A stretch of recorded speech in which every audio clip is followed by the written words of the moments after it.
What's up, Knicks fans? The playoffs are finally here, and every game matters. So before you fire off your bets, listen up.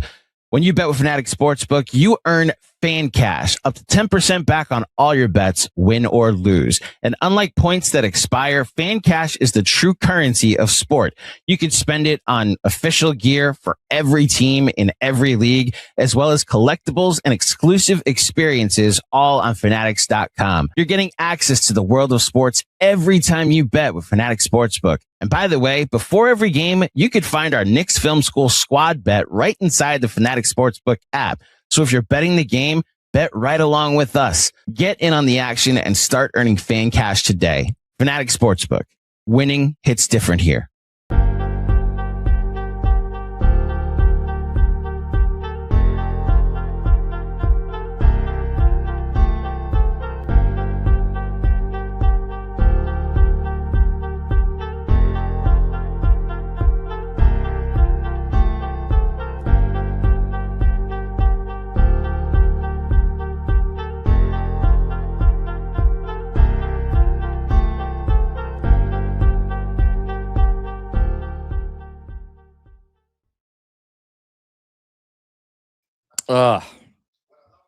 I don't even know what to do.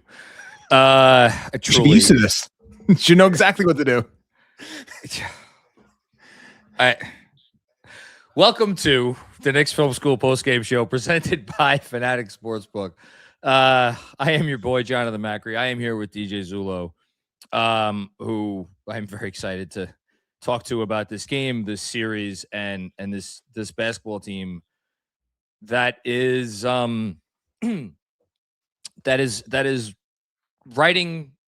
rewriting history. There's no other way to say it at this point. Obviously there is more to do. I'm just going to say flat out, this is going to be a very weird show for me to do, because anyone who has ever watched a Knicks Film School postgame show before knows that I am not someone that ever counts any chickens before they are hatched. I put a blindfold on. I pretend there's no farm. I go into it, I go to the farm across the street. So they're up 3-0. Like, they have another game to win. And then after that, they have 4 more to win after that.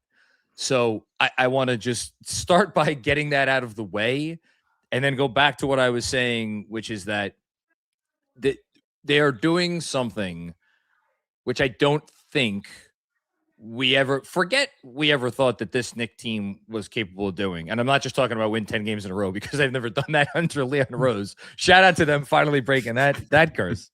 How many 9-game winning streaks was it? 4, I think. It was a lot. Yeah. 1 or 2 8-game winning streaks. Mm-hmm. Yeah. In any case, they're doing something that I don't think anybody in their wildest dreams could have imagined an NBA team. And obviously, again, I'm aware other NBA teams have won double-digit playoff games before. That's not what I'm talking about. To do it with the level of dominance that they are doing it, and to look as good as they have looked doing it. I just saw a stat that I retweeted from someone. I apologize. I already put my phone away. But they have the highest effective field goal percentage in a 10-game span in NBA history. Not NBA playoff history. Highest effective field goal percentage in a 10-game span in NBA history. Now, we could sit here and you could tell me, if you're like, I don't know how many glass half empty people there are left out there, whether they're Knicks fans or not, but you could tell me like, this is all unsustainably hot shooting, yada, yada, yada. This is a team playing with more confidence than I don't know when's the last time I've seen a team that has played with this level of comp. I mean, the comp that I went to a few post games ago in terms of just how they were playing and how the offense looked is the greatest basketball team that I've ever seen personally, which is the 2014 Spurs in the NBA Finals against the Heat, who reached a level of basketball nirvana that I don't think I ever saw before. They are at that level in terms of how they look, and just again, you earn confidence. These guys have been around basketball for their entire lives. You cannot fake it. You cannot drudge it up out of nothing. It is earned because of how they are playing. It is earned because of how they are playing together. It is earned out of a collective selflessness that is, frankly, for me, maybe the most shocking thing because of where we thought this team might have been at times during this year. Boy, are they proving a lot of us wrong, or proving me wrong. Me too. 100%.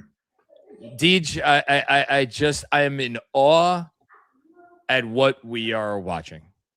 Full stop. I'm right with you. I can't. I try to put it into words, and it's because it's like the counters to the counters to the counters. It doesn't matter what defense, because the offense, I mean, the defense on the Knicks side is playing at an extremely high level, and we'll talk about why that is and how they continue to just make life very difficult for the Cavaliers. Shot quality, effective field goal percentage expected, all that stuff aside. We'll talk about it. Yeah, we'll talk about it. But on the offensive end, it's like I watch it through the eyes of Jalen Brunson. You have these two different games in games 1 and 2. Game 1 where he had to put the team on his back, and he scored how many points consecutively in the fourth and was heroic on that end. And then game 2, it was him distributing and sort of like finding these gaps and poking at what the Cavs were doing to load up against them. And then tonight, it was this balance between the two where certainly he had his point total, and I think in the second half scored 21 points and made life very difficult for the Cavaliers. But I think it was just a process and like where each player knew to be. And it was like very clear and intentional how often they were bringing usually Mikal Bridges, but sometimes Josh Hart to the middle of the floor, expecting two to come to Brunson, and always having that release valve there and available. Mm-hmm. A shot maker in that spot, and then just like whether it's a sham at 3, spraying the ball out and just continuing to play and take what the defense is giving them, and then just have counters built on that and continue to have ways to decimate a defense. And I think that is where you get these teams just quitting on them, because when you try the first thing, it doesn't work. The second thing doesn't work. Now you're at like 3 and 4, and the coaches are trying to like figure it out literally on the fly, and it's just not working against this team. I can't blame the Cavaliers for quitting there late in the game, because like, what do you do against this offense the way it's playing right now, with Jalen Brunson playing at his just apex in terms of his floor game and his shot making? It's a complete machine right now, and it's astounding to watch. And it's one of the most incredible things as a sports fan, as a Knicks fan, watching as long as you have. I've never seen anything like it. I'm not sure if I ever will. That's how good this team is playing right now. I mean, look, it's tough to have the basketball comparisons because we don't like they had. First of all, win one more game, and then once you're. Then we'll have conversations about what need to do in the next round to achieve, what certain types of conversations. But just in terms of like the stretch that they are in, the teams that. So I'll pull up the list of teams that have won at least 10 consecutive playoff games. I have it right here. From the 89 Lakers on. So you're talking Magic, I think that was the last Kareem year. But like all-time team, Lakers. 99 Spurs, obviously the beginning of a dynasty. 2001 Lakers, one of the most hallowed teams of all time. And then you the first go back to 2003 Nets, then 2012 Spurs, again part of toward the end of the dynasty. 2016 Cavs, 2017 Cavs, a couple of LeBron teams. 2017 Warriors, maybe the greatest team ever assembled. And then 2024 Celtics. Now, 2024 Celtics notably won the finals. The 2003 Nets did not. If you're looking at two weak spots in there, it is two Eastern Conference teams. And there have been times over the last 25 years where the Eastern Conference has been a bunch of patsies with one team that like rises above the rest. Mm-hmm. That's not what this was billed as before this playoff started, because I am old enough to remember when there were intelligent people out there that picked the Hawks to beat the Knicks. And I'm certainly old enough to remember when there are intelligent people out there that picked the Sixers to beat the Knicks. And yes, I am old enough to remember the intelligent people out there who picked the Cavs to beat the Knicks, even after. I'm not making this up. There were people out there who picked the Cavs in this series. By the way, that's not crazy. And you know how I know that? Because I'm talking to as smart a basketball mind as I have ever seen or met. And you said, as did I think it's going to be a tough series. You know, I think it's going to be a tough series, which just says to me that this team, it's not yes, the shooting, like they're shooting the lights out of the ball. I get that. But they're just continuing to elevate and find more answers. You talked about the offense. Every possession, there is a plan. Yep. And they are largely executing, but there's no wasted anything. It's like how much you could count the possessions on probably one hand tonight, where by the end of the shot clock, they're like, I don't know what the hell they were doing there. Like literally you don't need 5 fingers. You know, it doesn't mean the ball always goes in. Doesn't mean you always get a great shot. Doesn't mean they always execute perfectly. But, like, they know what they are doing. And there's not – and so many of the conversations that have followed the team around certainly last year, and we got to get to the coach soon. But, like, even this year, where it's like, oh, you're not fully actualizing this guy, and, oh, you got an all-NBA $57 million player doing what on the court? Like, there's none of that. There's none of that. How many times in the series have been like, man, they really got to activate Towns. They're just letting Towns waste away. No, like they're figuring out ways to utilize everybody. And I like it's brilliant. And we'll talk about the defense. And yet I don't want to go too much further because we've been talking for almost 13 minutes without saying the 2 words that I do think are probably the headliner in this game. And that is Landry Shamet. Was guaranteed as many dollars to play basketball this year when training camp started as you and me. Totally non-guaranteed contract. And here he is flipping road game 3 in the Eastern Conference Finals. And the broadcast mentioned it in a training camp battle with Garrison Matthews and Malcolm Brogdon. Thank you, Malcolm Brogdon, Garrison for your Matthews. Service. Yes, remember that? Shout out Garrison Matthews. There's a lot of Garrison Matthews hype back at that time. I may have run a film session on his movement shooting, but luckily he's not the shooter that we are watching right now, who is having just an astounding 2-way performance in this series. I know Donovan Mitchell has gotten him with a few step backs, but generally speaking, he is unscreenable right now. Donovan Mitchell, I think, would prefer that's good 3 or 4 of the players on the Knicks roster to go up against and Landry Shamet right now. And then the shot making is what it is. It's incredible right now. And he's one of those players that just, whether it's the right wing, whether it's relocating on a Josh Hart offensive rebound, he's just finding these creases to get into open space. And obviously the ball is going in, but they're finding him with wide open looks. And I think, yes, you can quibble with maybe Jalen Brunson shot diet being a little bit too difficult and not sustainable. You look at Mikal Bridges, Landry Shamet, some of these other Knicks, they're getting great looks. Yes. A lot of it predicated on the on-ball gravity of Jalen Brunson, that one cross-court pass he made right into Shamet's shooting pocket in the left corner, or the right corner that he made. Incredible pass. And listen, it's like, where this team struggled in the previous couple of years was when the shot clock would start dwindling down and there didn't seem, to your point, to have a plan. Yep. Yeah, you don't want to live in that area where there's 5 on the shot clock, but even when there's no panic. They know where the outlets are going to be. They know where their teammates are always going to be standing or moving into space. And they just constantly continue to poke and prod against the defense until they finally break.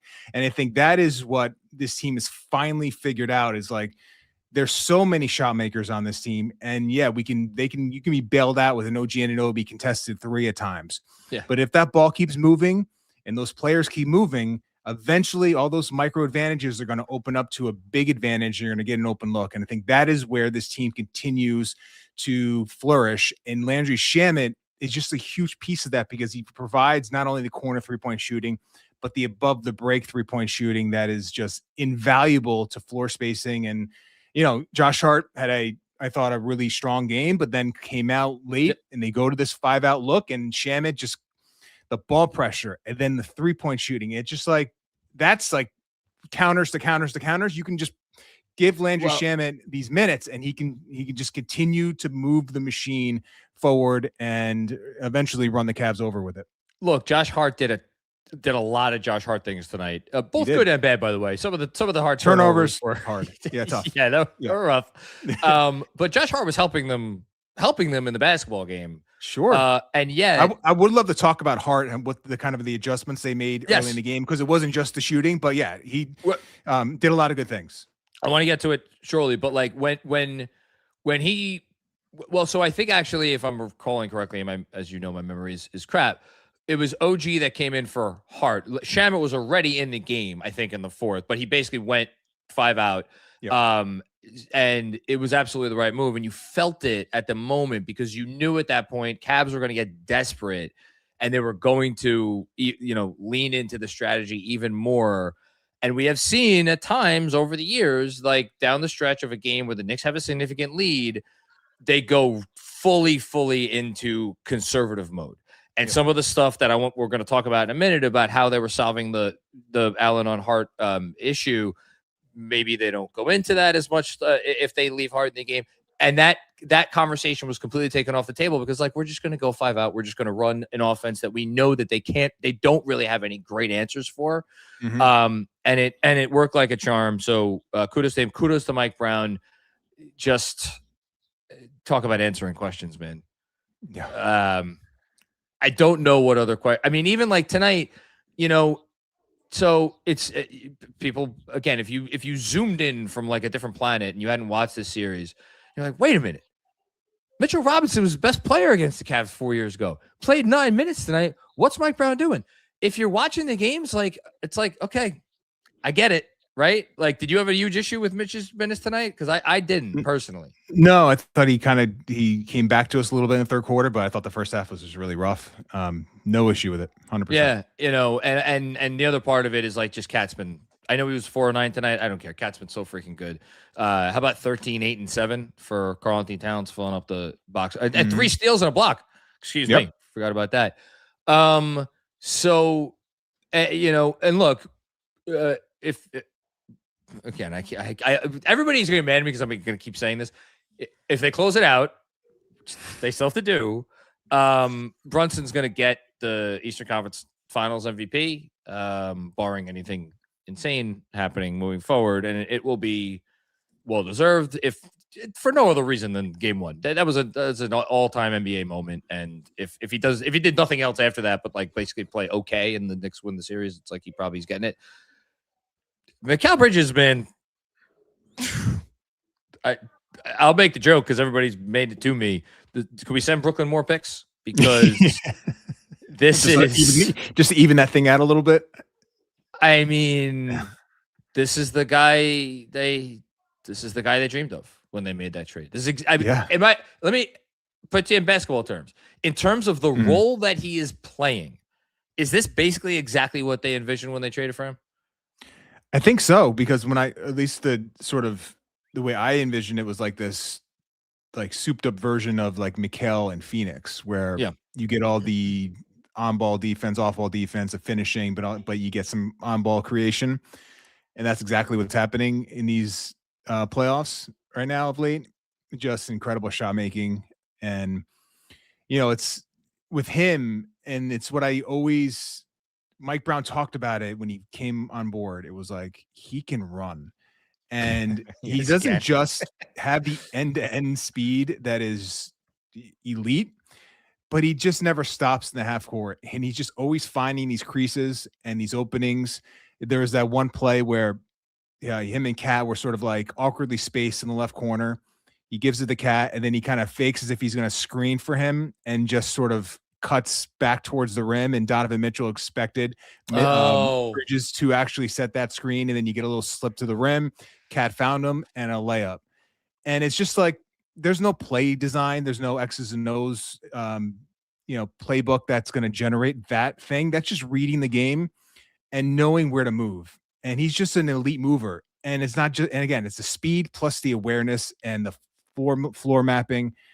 He's just a really solid all around offensive force that is finally able to show all these skills in the most actualized version of him. I think this is probably, I mean, yeah, he's not scoring like he did in Brooklyn. Yeah, this is the best.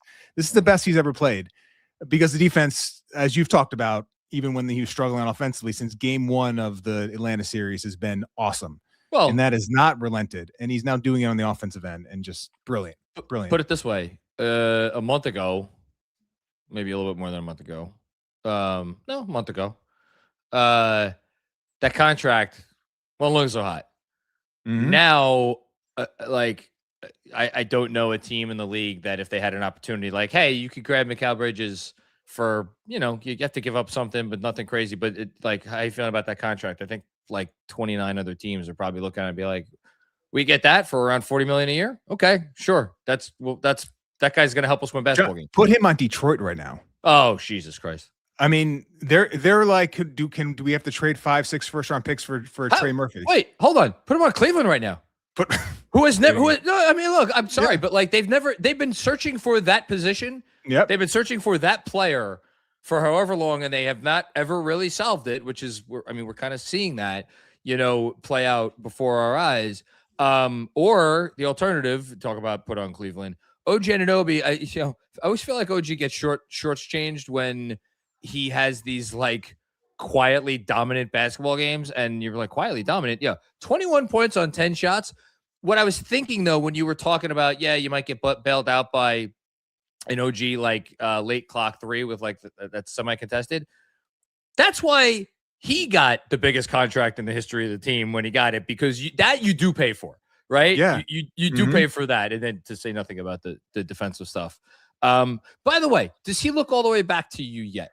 So I was just going to say, I thought he was, if you had told me like there was no injury and that he just was continuing the run he had through the Atlanta series till now, he seems like that guy.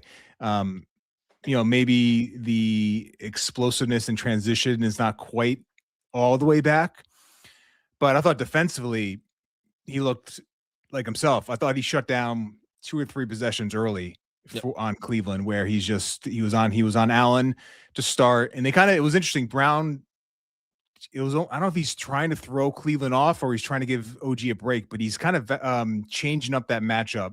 Sometimes Towns will guard Allen, sometimes OG will guard him when both are on the floor. It's not consistent, and if you're Cleveland, obviously you want to bring Jared Allen into the screening action with Harden, and if you're just not sure who's actually defending Allen, if it's OG, they don't want to bring him up at all.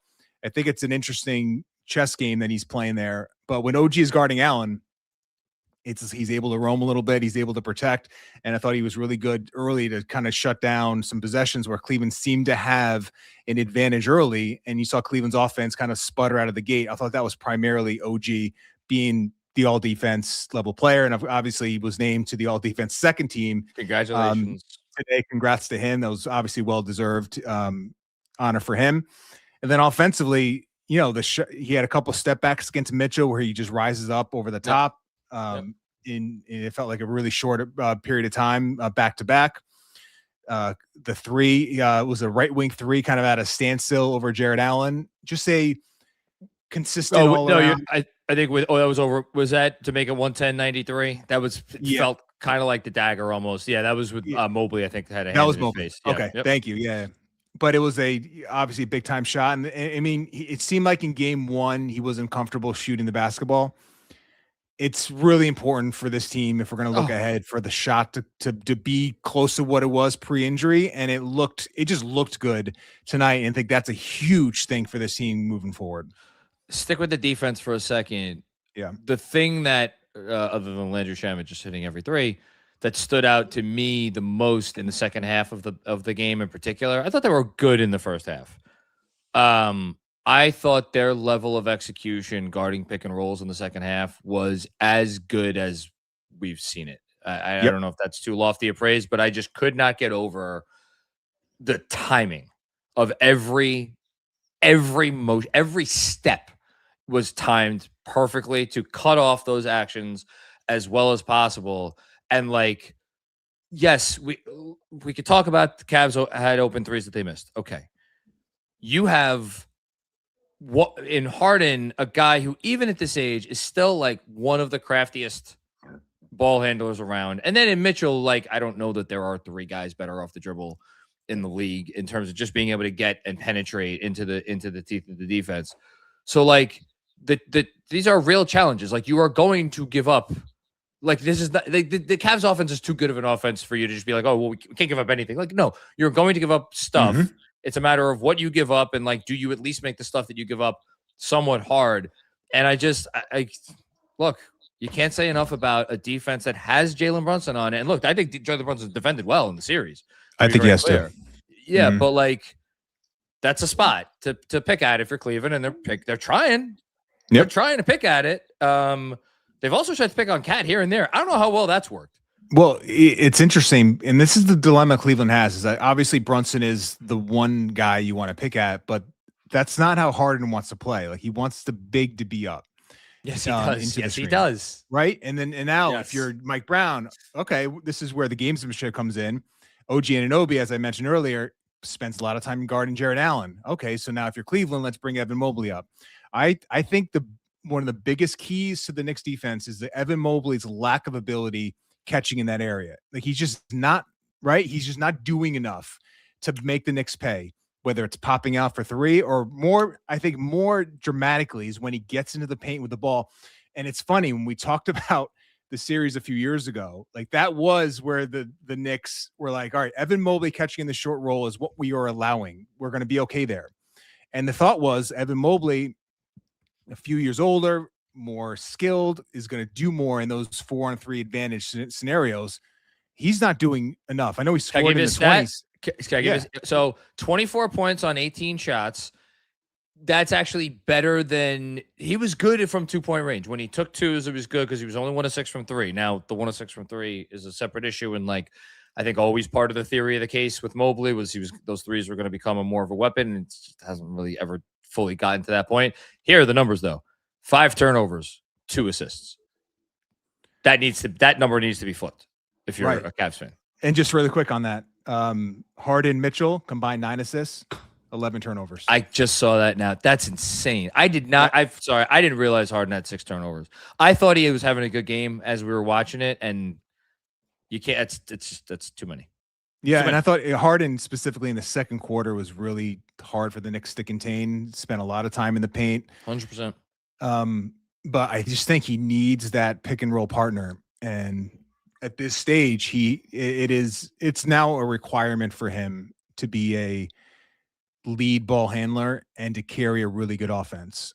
And when Jared Allen is unable to bring up to be brought up into the action because OG Anunoby is a switchable player, it of all the things, it's cutting the head off that snake. And it's the Knicks tag early, get out to shooters.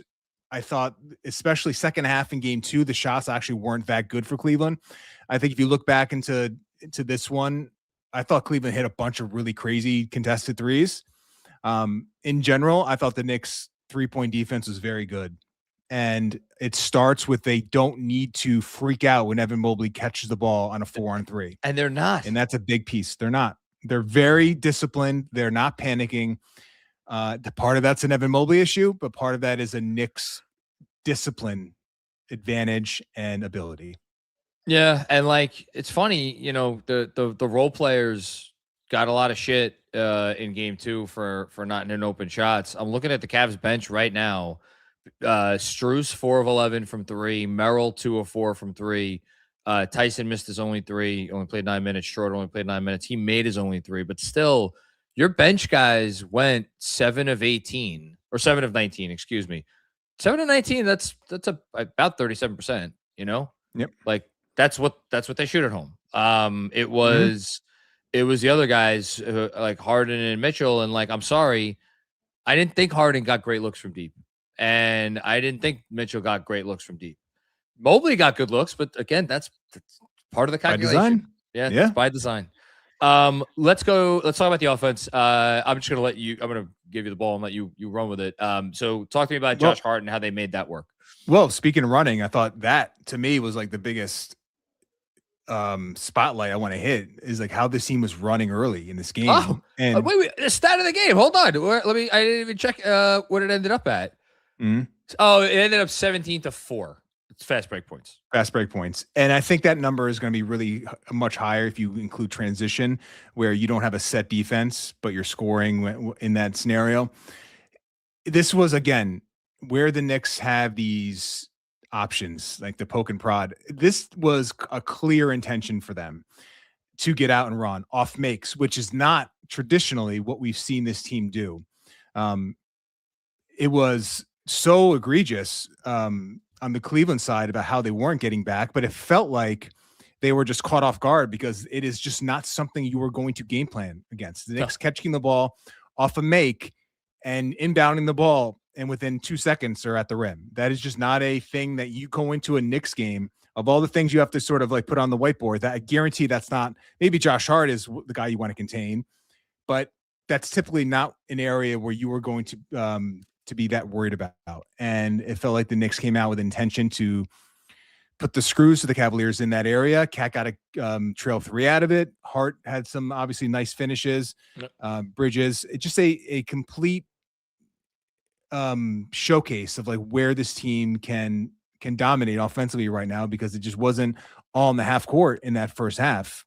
Became more of that in the second half, but the ability to run and get out, I mean, that was a very impressive option they just brought out, and we're like, all right, we're going to run on these guys and we're going to get some advantage out of it. And they did. And I thought that was a really big area for the Knicks to get a lead, get some confidence, and just like keep that crowd, who I thought was really ripe to like be a dominant home crowd, keep them out of it early and just keep them at bay for the entire game. Wire to wire win.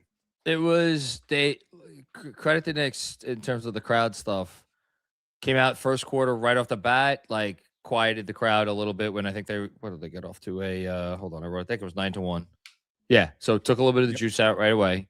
And then third quarter, you came out and first possession of the third quarter was a Cat pinch post into a wide open OG3. I think, did Brunson set the off ball screen on that one, if I'm recalling correctly? Yeah. Or was it Brunson or Hart? No, I'm forgetting. Anyway, so Hart, because that's the thing that's the most interesting part of this Knicks offense is like, how do they work hard in? How are they? I don't want to call it like surviving the coverage of Hart, but how did you feel like they, for the most part, took advantage of Cleveland's coverage of Hart, or did you feel it was the other way around? It wasn't like their best offense, the Knicks, but I thought it was good enough. I thought the process was better than the results. I felt like the adjustment was early. They ran Cat out of the post on the left side, and obviously with Mobley defending him, you have Allen roaming off Hart to shade towards that side. As Cat was catching it, Hart and Brunson would run 2-man action to sort of like involve Allen, because he has to just worry about Brunson coming off a screen, unscathed, running into a catch or a drive. I thought that was really good early. I think they scored once out of it, but it was a good sign that they were trying to involve Hart as a screener. And then I just felt like that was where the Knicks were going to sort of like, other than Hart, like actually taking the threes, and he took a good amount. I think, what did he take, 5 or 6 on the night? Made 2. Wasn't like a great shooting night. Obviously nothing like game 2, but 2 of 6, which is like the number, the volume is what you want.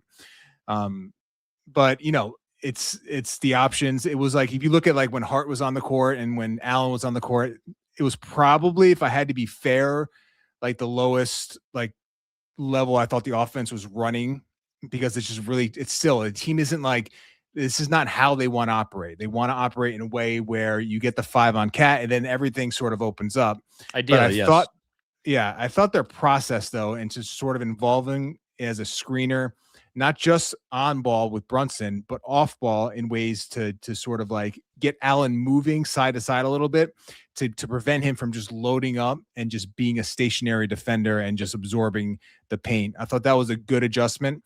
But again, it's like Hart's probably going to have to make more threes to really like attack that defense. But I think there's signs that they're starting to like figure out other ways other than Hart just shooting the basketball to really poke at that defense. Look, Hart tonight played 35 minutes. It's a lot. He was a +3 in those 35 minutes, which means in the 13 minutes he was off the court, they were a +10. I actually think that that's pretty accurate because I think, to your point, it wasn't an A+, it wasn't an A, probably an A-. Like they did okay. It was a B+ effort in terms of the offensive execution, given the strategy, given that Hart was not to a 6, to a 7 from 3. And you know what? I would bump that up a grade maybe if it was not for the turnovers, which he had 4 of them. I thought 2 or 3 of them were pretty silly. But look, it's overall he played well because I mean everybody who played well. So only 3 minutes for Clarkson. Mm-hmm. Only 4 minutes for Alvarado. I didn't have an issue with either of those. I thought based on the way those guys played in the first half, I called it at halftime. I'm like, I don't think Clarkson's seeing the court in the second half. Alvarado, I thought would, and I think this is the first time. This is the first time all playoffs he did not go with Alvarado in the second half. If there was another time, I'm not remembering it, and maybe if Andrew remembers, he could pop it in the chat. I don't. And he went. So the lineup to start the fourth, we should just say. I don't even think I wrote it down. Well, process of elimination because Brunson was not out there. So it was Deuce. It was, I think, Shamet. And then it was Cat. And I want to say it was Hart and Bridges. I think that was the lineup to start the fourth. So they entrusted, essentially Deuce and, to kind of be the point guard, so to speak, which, it worked well enough. Yeah. Then Andrew's saying, that was right. Other things you want to spotlight tonight from an X's and O's perspective, from an anything perspective?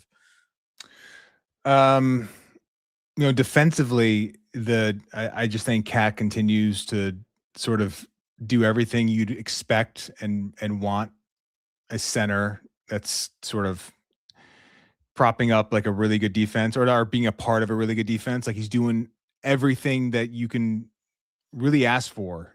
He had a great trap on Harden on the right side, kind of like along the baseline. It was one of those things where he was sort of playing more of a drop in the second quarter, and then Harden gets to the sideline, and it was almost like all right, here's our opportunity to jump him. And that's when he got the turnover. Forced the jump ball. The jump ball. Sorry, yes, the jump ball. Yep. And he's just been really solid in different coverages, and I felt like last year the issue with Cat was like, all right, what coverage is he going to be asked to do? If he's going to, they asked him to play higher and more aggressive in the playoffs, and because he just wasn't doing that at all during the regular season, it felt like it was a very kind of spotty performance there. This year, obviously more of a balanced pick and roll coverage game plan, and in the playoffs, you're seeing drop, you're seeing kind of a soft drop, you're seeing a more aggressive at the level, and then you're seeing we're going to blitz this guy, get the ball out of his hands, and he's executing all those things. Yes, he is. And look, I thought in the first half, like the defense at the rim was really poor. I thought he was a part of that. I thought OG at times, and then Mitch in his minutes, but I thought that he kind of flipped the switch a little bit in the second half and just was a deterrent. And we forget, like, he just, 7 feet, 260 whatever pounds he is. Like, he is a force to move in those spots. And if he's just in the right spot, he is going to be a guy that you're going to have to contend with at the rim. And I just think he's just been really good. It's like if you had no narrative of what he was as a player coming into this year, you would think this guy is like a very good to great defensive center. I mean, that's just kind of the level he has played at in this playoffs, and it's just consistent. And it hasn't been like any team to consistently figure out a way to really attack him that's going to bear fruit for them. Well, and that's just a real testament to his skill level and talent right now. Philly came closest by getting him off the court, with getting him foul trouble, which is like, that has been some issue that has plagued him over the course of his career. Now it did not impact them in that series. Shout out to the fighting 76ers. But and this series, he has not gotten into a foul trouble in any. Well, look, in any Evan Mobley, like, he has tried to ISO him in the post a few times, and he can't move him. And this is like the limitation of like when, and Allen has got him. He got one foul call on a sky hook that Cat just kind of reached in, but you're not afraid of Jared Allen, posting Karl Anthony Towns, and it's like Cat's always been a really good post defender, and against these two bigs that are just very limited in that area, he doesn't have to be overly aggressive because he could just kind of stand them up and force a really tough contested 2-point shot. And he's been really disciplined, generally speaking, against those matchups when they have tried to attack him in space. And all the credit to him, because this defense would not be playing near this at this level if he wasn't a huge part of it. And he just continues to play at a really high level. And it's just who he is, because, during the regular season, like he was good. He wasn't like, there were some like low moments, but generally speaking, a very good defensive year for Cat. And he's elevated that in the playoffs, which is incredible. We're sat here giving praise to Cat, giving praise to Hart, giving praise to McCall, giving praise to Jalen, giving praise to OG. Shamet, obviously minimum pickup. We haven't mentioned Deuce. I thought Deuce played, good tonight. Only hit one shot, only hit one shot and then made a couple free throws. Praise the coach, certainly. Just last thing for me, Leon Roseman. Look, he's gotten his praise over the years. I'm not saying anything anybody doesn't know, but it's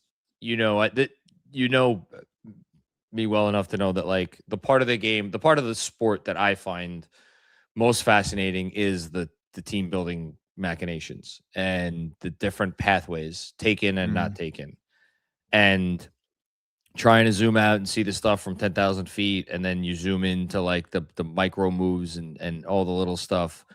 What he is, the tightrope that he came in and was essentially, because we know James Dolan was not going to go into a multi-year tank. Like that was just not ever going to be an option. It was just wasn't. Like there was 1 year, and by the way, they didn't expect that 1 year to be as bad as it was. They thought they were going to be a feisty 30-something win team. It didn't work out that way, but whatever. It got him RJ Barrett.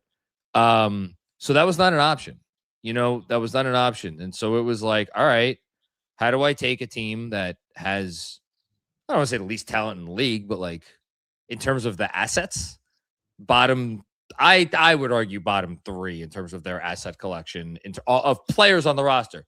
They had all their picks. Shout out to Steve Mills. Kept all the picks. Credit to him. And Phil Jackson, for what it's worth.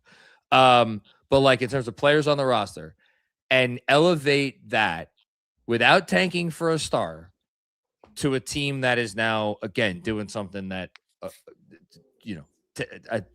two handfuls of teams in NBA history have ever done in terms of winning double-digit playoff games. That he has pulled this off, man. It's a testament to the organization that he's built and the front office and just the courage of his own convictions. And he had some courage to make some of the moves that he made. And I know that because I fucking sat in front of this microphone and yelled and screamed at several of them over the years. And what the hell do I know? Or anybody who criticized those moves, because shit, man, yep. Deserves all the credit in the world. All of it. And yeah, like we've talked about the Mikal Bridges trade, like that takes balls to do what he did, knowing that there was a good chance that there in a couple years, or a year, whatever, there was going to be a player that was going to, because they all know this stuff. They all had to know there was going to be a player, and the narrative would be, how did you not save those picks for this X player because you had the opportunity to get them? He didn't. He went all in, so to speak, because of the fit. And the cap situation as well, which is part of this whole conversation, but we don't need to go there right now. But that was part of the calculation as well. Yep. And then obviously the Cat trade, you're trading Julius, who you couldn't figure out with the contract stuff. And then Dante was a big part of the culture and like the winning of the team the year before. How's that trade looking today? I think the Knicks have won that trade. Do I have a gavel? I don't have a gavel. So if I had one, I would be slamming on this table right now. I'd go on the limb and say the Knicks have officially won that trade. But yeah, it takes courage to make that trade. And then it takes courage to fire the coach that he fired last year. Who obviously two of us are as big a fans as you're going to find for Tom Thibodeau. Yep. But that was whether or not Leon Rose, we don't have to get into like whether or not he made the decision, and it was his decision to make. And if this Mike Brown thing had gone sideways, he was going to bear the brunt of the consequences. So that took courage. And he just, to your point, no tanking. Great trades. I mean, the Josh Hart trade is going to go down in the annals as one of the great trades.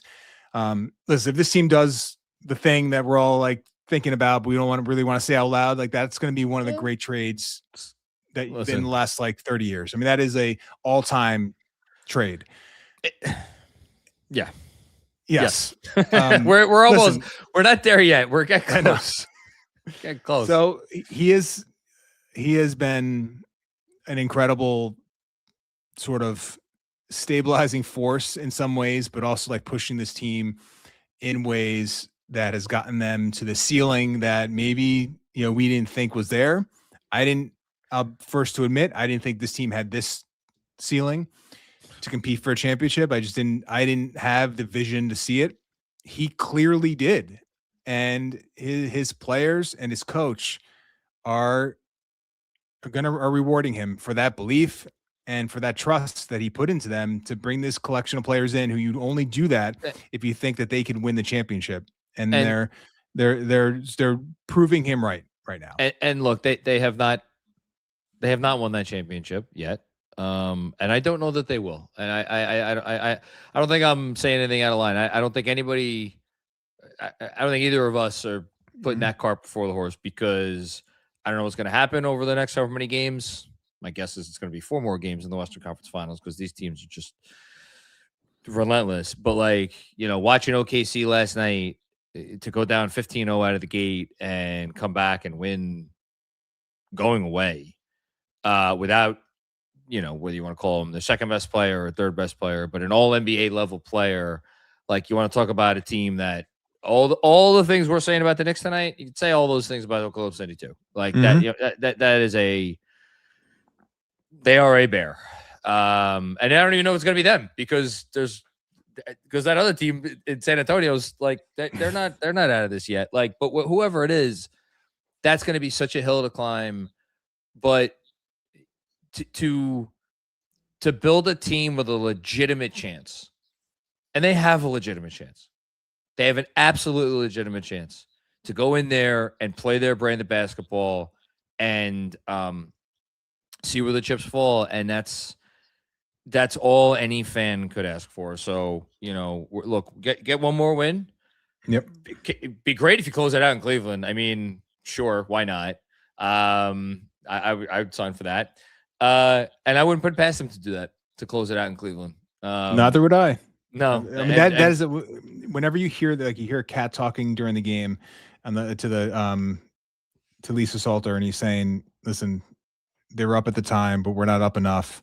We're not doing enough, and the Knicks were winning at this point." And it's like the mindset. And this is a credit to Mike Brown. Like, this team is, and Jalen Brunson, the leader, so locked in on what they need to do. Like, there's just no giving an inch. There's no allowing them to get up off the floor. The Cavaliers. This team is. It would not shock me if they came out game 4 like they did game 4 against Philadelphia. Like, that is just, the mindset is that elite right now, and that amongst all the things about the X's and O's and the talent and the skill. That thing is top of the list of what this team has figured out, of what they can do, the belief, and what is required of them to continue to win these games against desperate teams. Well, is a really extraordinary. I think game 4 is going to tell us more about the Cavs. It's going to tell us about the Knicks, respectfully. I agree. All right. Well, I think what is that? Again, it keeps happening. My headphones or something breaking. I keep hearing stuff. Oh! Hey! I know the song. What up, Taylor? We know you're really a Knicks fan. You're really a Knicks fan deep down. We got photos to prove it. Travis, after that Chiefs season, you must know what it's like really well to be down 2 touchdowns in the fourth quarter. Oh. Congrats on your nuptials whenever they happen. Hope you all are enjoying this intro because there's no way I'm letting this copyright slide. The New York Knicks. The New York Knicks, ladies and gentlemen, are 1 win away from the NBA Finals, and this entire Eastern Conference, they just walked right up to it and said, shake it off.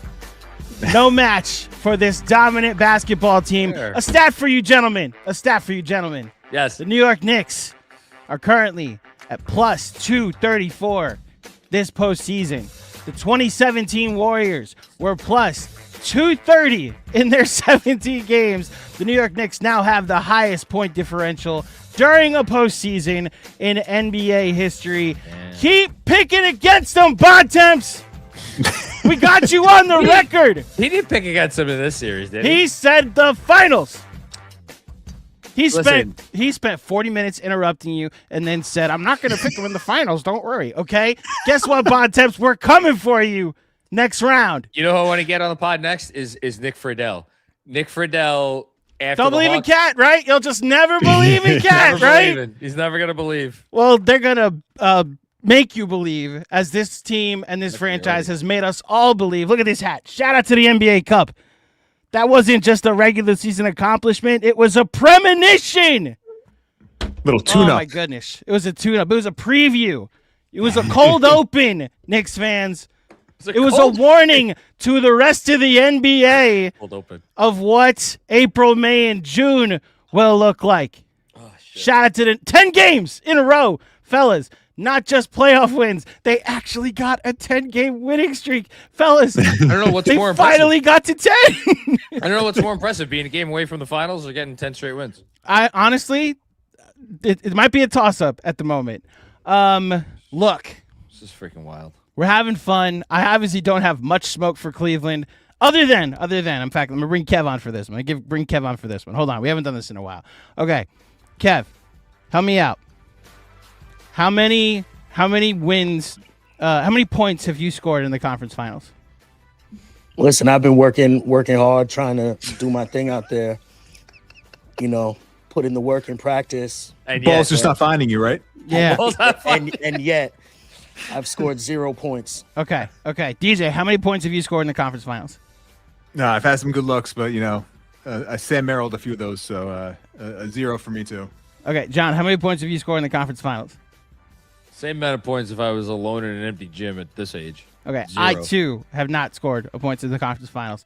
All right, someone call up Joel Embiid and ask how many points he scored in the conference finals. Listen, this has been an unbelievable postseason.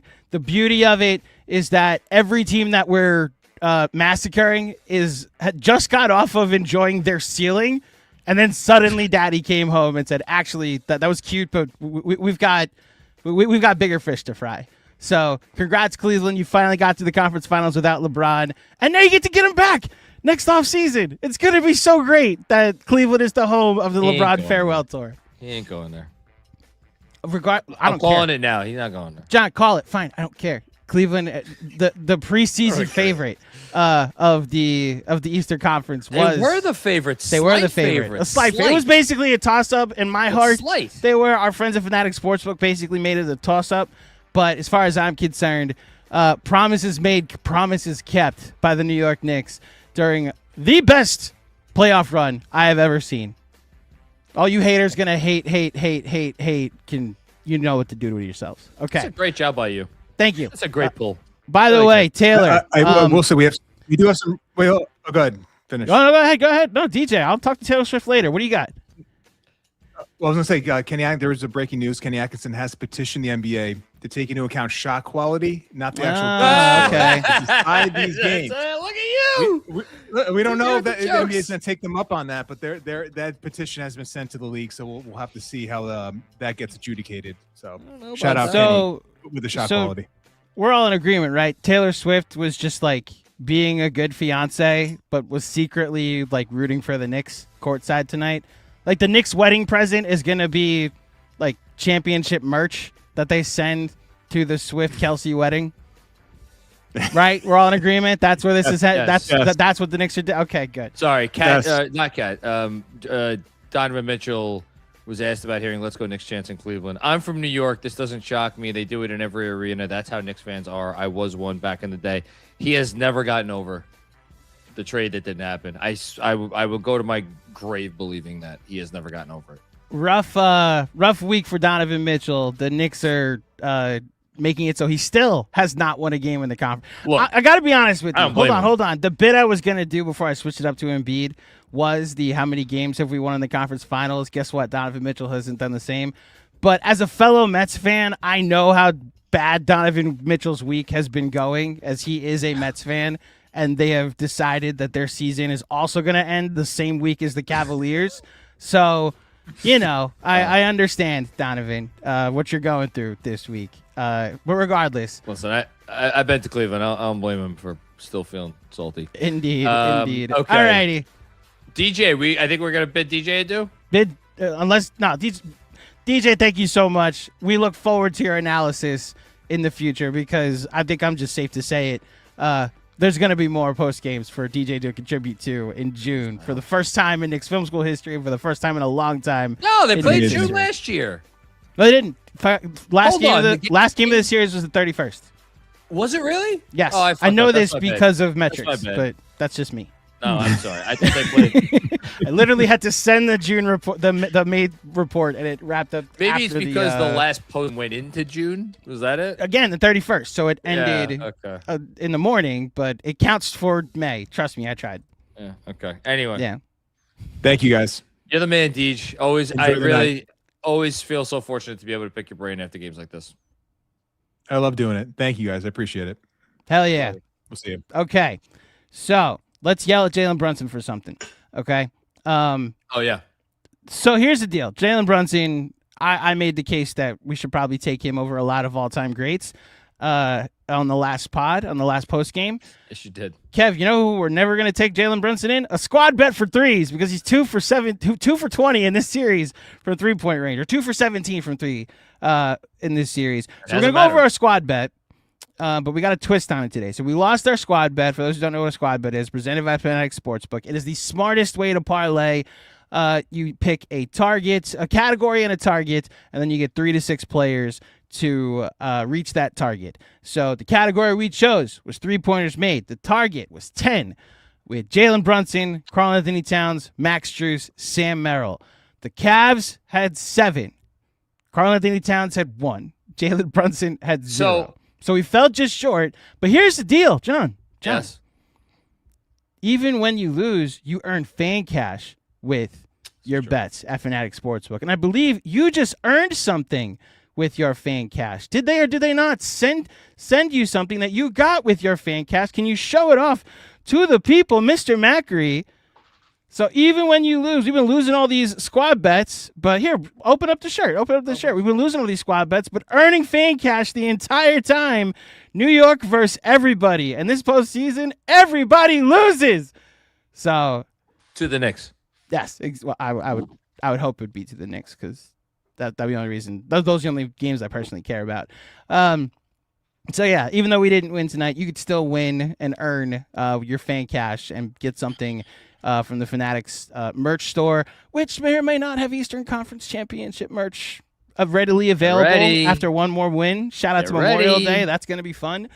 And one other thing, speaking of Fanatics Sportsbook, this summer at Fanatics Fest in NYC, July 16th to the 19th, we will be there, and a certain man named, I checked the press release, I don't know if you saw it, John. A certain man named Jonathan Macri will be hosting a live edition of the Knicks Film School podcast during one of the panels with some special guests, maybe some NBA champions be part of that panel, Jonathan Macri. We'll see how the month of June goes.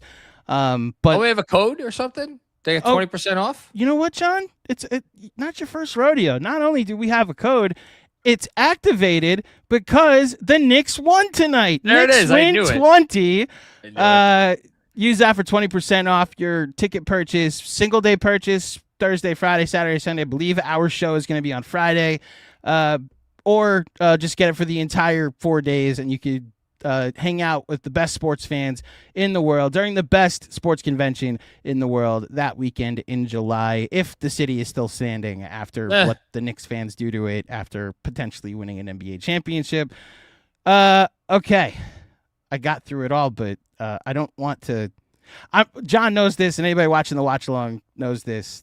It's really started to sink in for me with 5 minutes left that they're the farthest they've been since I became a Knicks fan. Became a Knicks fan in 1999. Started watching this team as a pivot from Michael Jordan to let me pick a team instead of a player in 1999. I was 11 years old. They have not been 5 wins away from a championship since then. I'm 38. It's been a long ride. And I'm 37. I'll be 38 this summer. I'll be 38 this summer. It's been a long ride. Every Knicks fan watching this knows how long that ride is. Just take the moments that you can to enjoy this ride.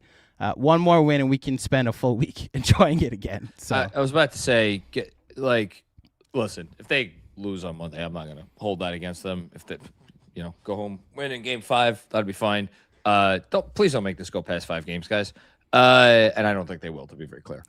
I'm probably going to put a little bit of speaking of our friends at Fanatics Sportsbook. I don't usually just bet the game. I usually bet like player props and whatnot. I may put a few bucks down on the Knicks to take care of business on Monday because the way they're playing. What I will say, real quick, Kev, what'd you have in this series? I had 5, but that was just me being respectful. So okay, got it. I got to be honest, my Knicks in 6 was entirely too respectful, and I'm at the point where I don't know how to be any more respectful than just picking the Knicks in the finals, whoever they get there. So we'll one step at a time. Let's get through this. One step at a time. What I wanted to say was, so you may not have been a fan for the '99 playoff run.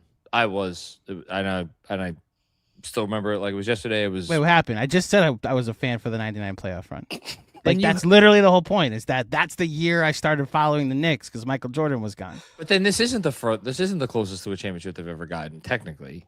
What do you mean?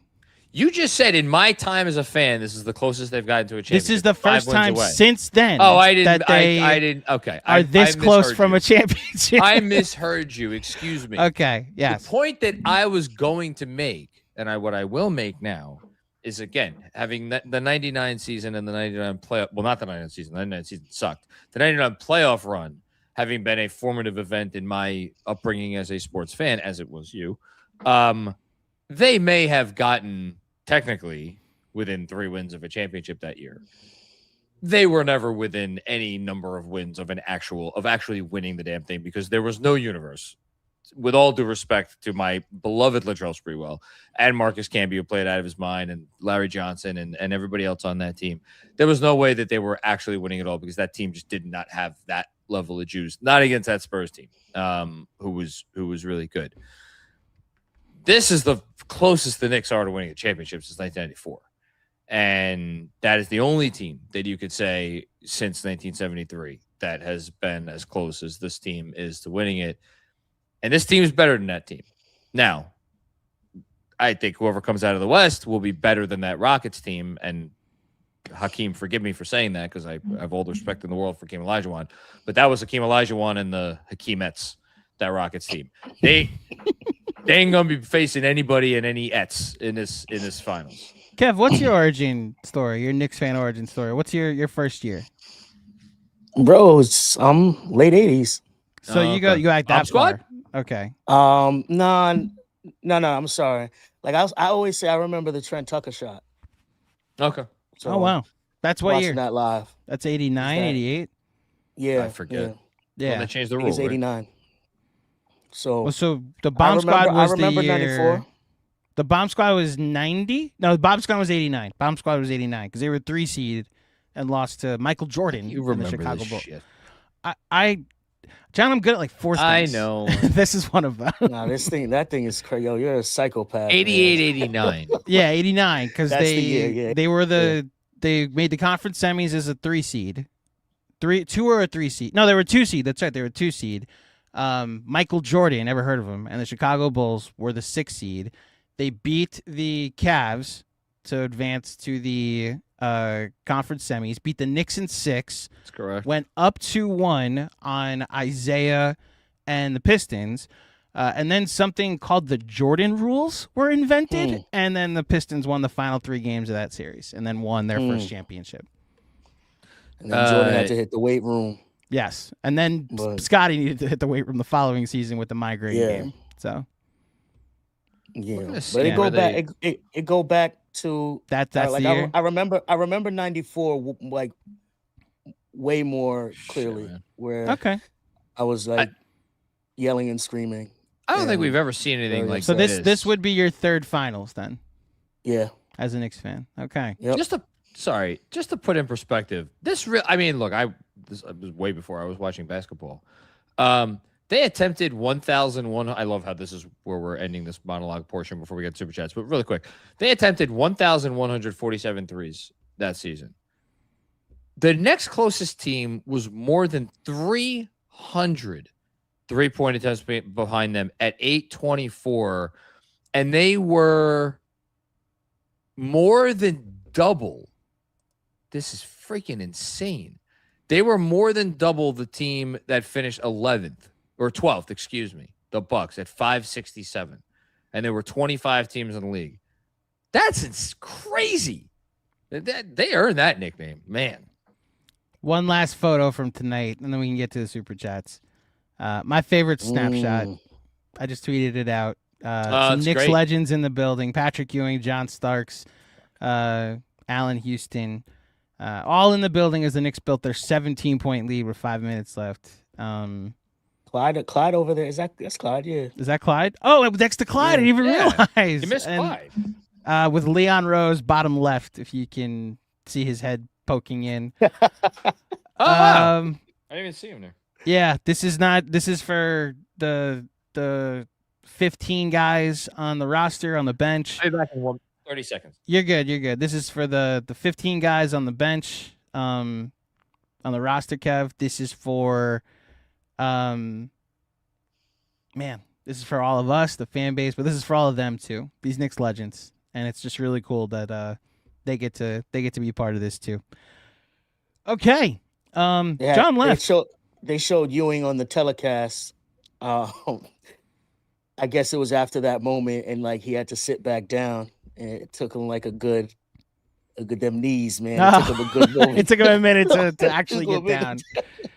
I also just last betting note we'll give. We know people want us to get to the super chats. We know. I took Knicks in 4 before the series at plus 550, so I'm sitting on that, looking rather pretty at the moment. I thought there was a world. I thought there was a world. Listen, the value there was outstanding. I did hit it plus 550, just like, you know what? Nah. There's a world that they could sweep this team off of what? You should have said Knicks in 4 on KFS. I should have, but listen, KFS, there's that was my pick. The best value was 5-1 on a team that hasn't lost in a month, sweeping the series. I also here's the one I'm most proud of, Kev. At 2-2 against the Cavs, the Knicks odds to win the championship were plus 800. I got that too, so I'm sitting on that rather pretty at the moment. I also have Knicks to beat the Spurs and Knicks to beat the Thunder. Both of those. You said at 2-2. You mean at 2-2? No, against the Hawks. Oh, okay. Yeah. You said when they had just gotten tied in the series, and it was like it's 8-1. I might as well. Now I actually believe, because I wasn't gonna. I did take Knicks in 6 when they went down 2-1 because the value was insane. I also you've heard my parlay, I hope. I took the Sixers, Timberwolves, Knicks parlay when all those teams were down in those series, and it's why the wife and I have reservations on Friday night. So. Where you going? I don't dox myself, but to a nice place near you. So you have to text me. I'll text you. Yes. Okay. So all right. Super chat time. Ready. Thank you. I don't know why I'm on the screen still. I don't know what. You know what, John? Take the night off. We're kidding. This is all you, brother. Okay. All right. Thank you, Andrew. Thank you, DJ. Thank you, Kev, and thank you to the almost 4,000 people watching us right now. I mean, I've echoed this before. Andrew echoed it. DJ, I go to. I mean, just I don't know that it needs to be said, but I feel compelled to say it anyway.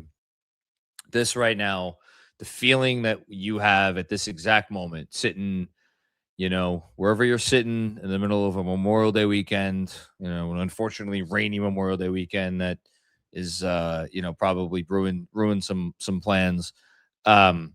This feeling we have tonight as our head gets ready to hit the pillow eventually for me, probably about 5 a.m.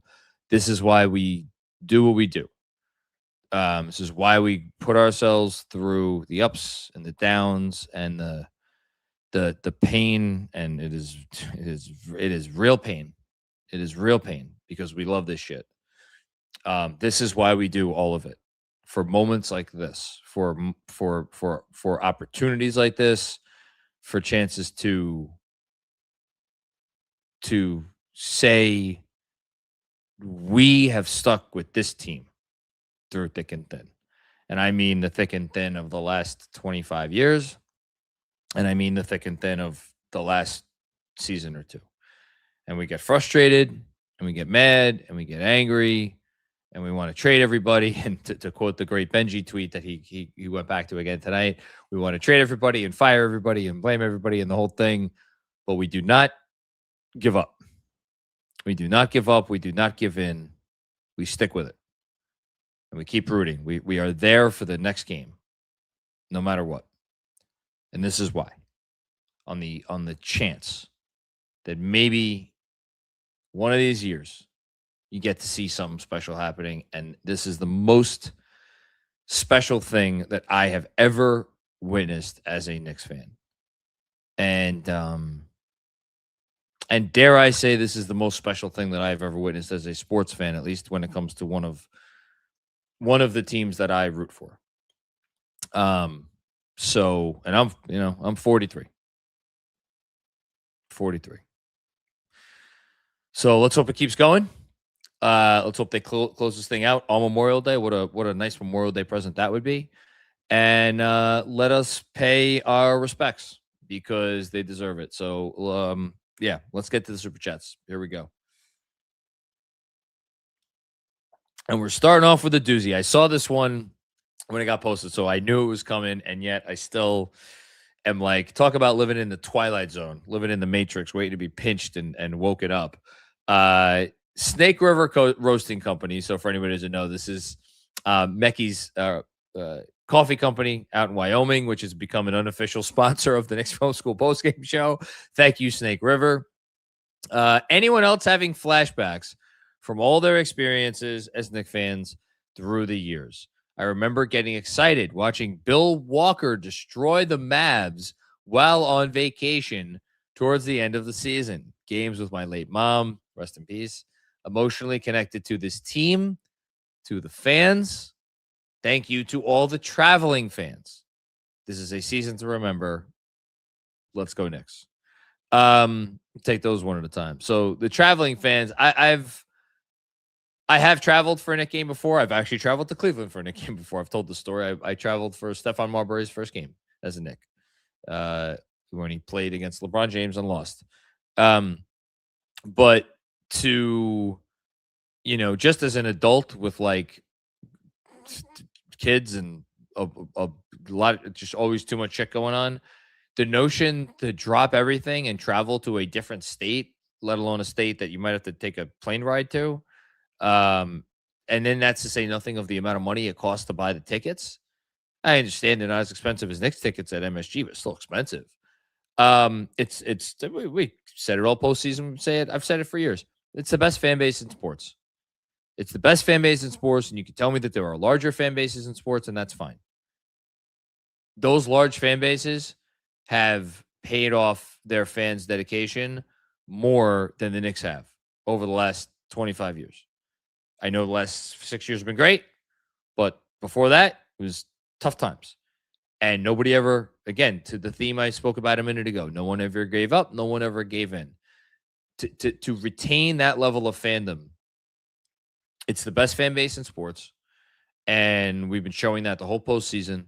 And that is why, no one No one should feel bad about this. No one should feel like, oh, we're I don't know what negative emotion you would have. To the extent that anybody tries to make a Knicks fan feel bad about this or feel like it hasn't been completely earned or, it's a weak East or any other nonsense, don't listen to a word of it. This has been earned. So shout out to everybody who is enjoying this. And then flashbacks. God. I mean, just to go through, Mecky, I think we're, my guess is we're maybe roughly about the same age. I don't know. There are stages to the flashbacks, because you have the 90s flashbacks when it felt like the destiny of the Knicks as a franchise was to be forever the bridesmaid, never the bride. From Ewing having to go up against Olajuwon, the one guy who was like superior to him in 94, to the pain of the 95 series against the Pacers. And if you want to go back to Jordan, right? Before Olajuwon, there was Jordan and those losses. And then the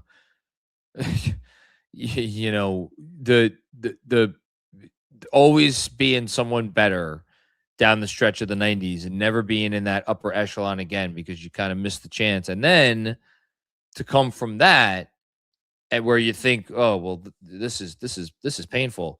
And then to go and you have to watch like this just utterly just the most boring team in the league in the early 2000s.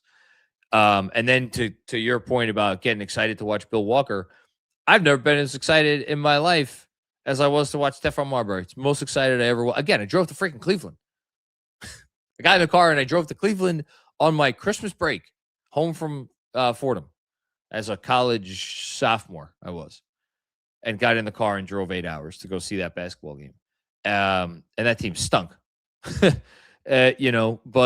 that's, talk about getting excited.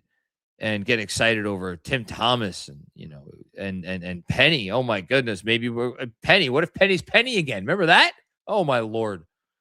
And then through the years and Majay Lampe and draft picks didn't quite work. Oh, Mike Sweetney. You know what? Maybe it's not the worst thing that we fell to 8 or whatever it was in the LeBron draft. Yeah, well, I guess it was.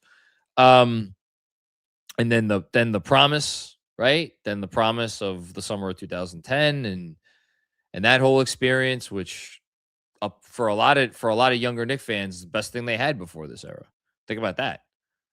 And then to go through those just terribly lean years after that thing went to shit, and then the promise of Kristaps. Then the promise of Kristaps. And that level of promise was like water in the desert for me and I think a lot of people. And then the way that went down, me and Jeremy were, I think it was me and Jeremy talking. Yeah, it was me and Jeremy like a week or two ago talking about our darkest moments as Knicks fans. And I mentioned mine was like when the reports started to come out that like, oh, he doesn't like this dumpster fire any more than we do. And maybe he's already got wandering eyes, which is just like, you want to talk about punch to the gut. And all this shit happened. All this shit happened. Summer 2019 happened. There's just been a lot of pain and a lot of the stuff that we got excited about. You look back, you're saying Bill Walker, we could name some names, man. Kadeem Allen. I was like, oh my God, they found something. This he's a player, right? On a 10-day contract or whatever the hell he was, and then we could go through some of the heavy hitter names, right? The Frank Ntilikina Hive that I was president of for a short period of time, and Gallinari, a decade earlier. So it was the combination of the pain. And it was a combination of like us getting worked up about stuff that just we had no reasonable business getting worked up over from a positive perspective. And that was what that's what it was. That's what it was. And before that, it was a different kind of pain. It was just tough losses when you felt like you were close. And then even, before my time, there was the 80s, as Kevin referred to, and late 70s when the organization was just not a disaster, but like going for the shiny object. And you add it all up, and that's how you get to 53 years. That's how you get to 53 years. It's been a long time coming to have this sort of an opportunity. And now we have it. Now they have it. And they realize it. Every one of them, to a man, realizes it. They are not taking it for granted. And I don't know how this season is going to end up, but I know that I am going to end up this season will end with me being proud of this team,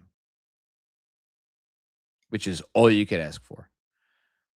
And I've been asked a few times over the last few weeks, like, oh, okay, is this your favorite team now? I don't know what it is about tonight. And they said it's weird because they still got another game to go in this series. But like, I can't be more proud of a team. And last thing I'll say on this one, and we'll move on. I know I'm spending a lot of time on this, but it just if tonight's not tonight to spend a little extra time, when is?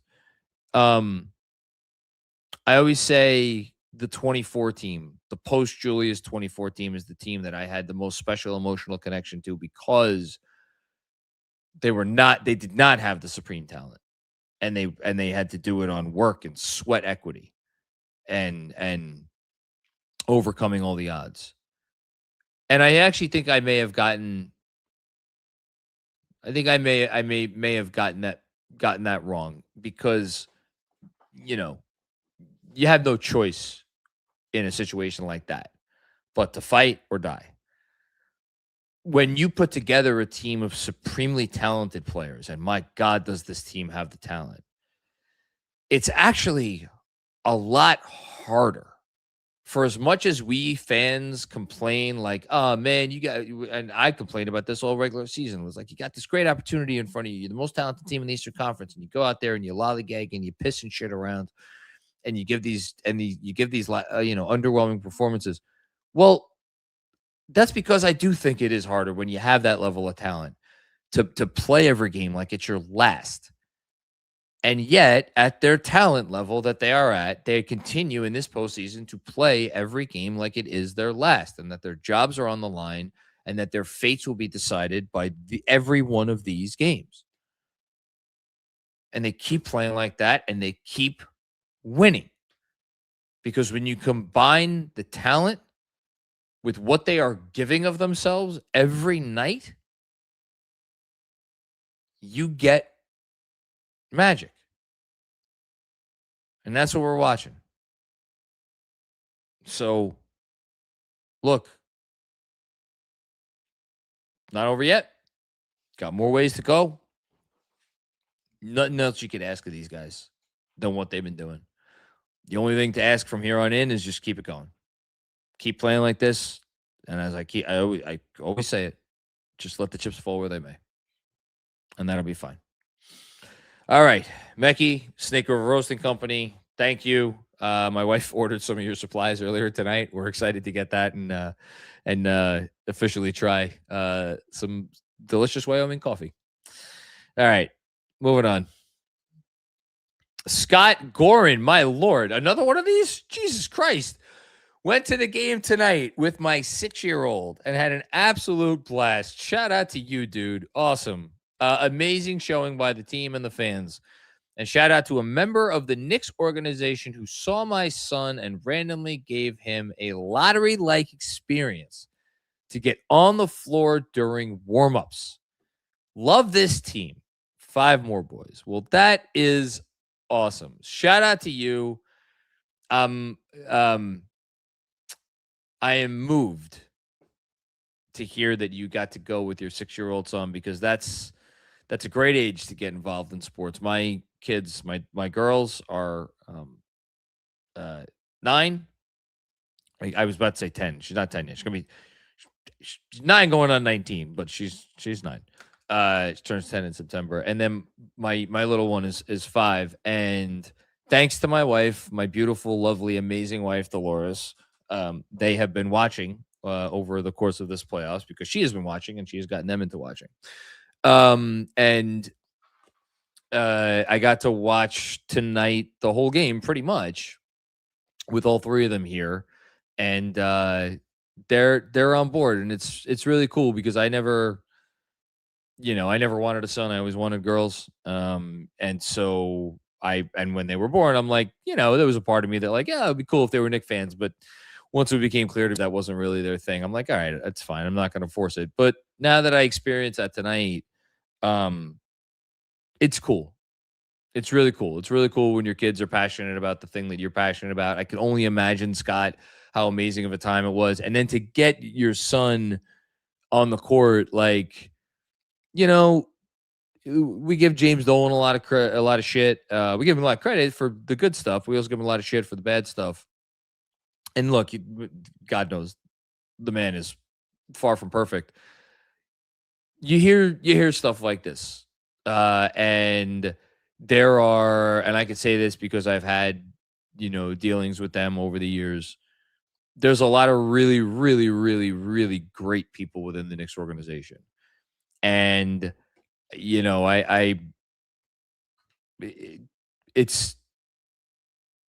also not an easy organization to work for a variety of reasons. And I am, as much as I am happy for obviously us here at Knicks Film School, I'm happy for Knicks fans everywhere, and I'm happy for this Knicks team that the city is really falling in love with as we speak. I'm happy for a lot of people for everybody in the organization, because to see this level of payoff and to know that you've been a part of it, that's really cool. So I'm sure your son's going to remember that for the rest of his life. That's really cool. That's awesome. I love this team too. Hashtag likable. And then, yeah, like 5 more. I keep just, man, I keep going back and forth in my own head about where, like, because I said what I said before, and I meant it, about they don't need to win it all this season for me to be proud of them and for me to remember this team fondly, and I think this goes for a lot of people, for me to hold this team in such special regard for as long as we'll think about them. And yet, shout out to Jeff Johnson.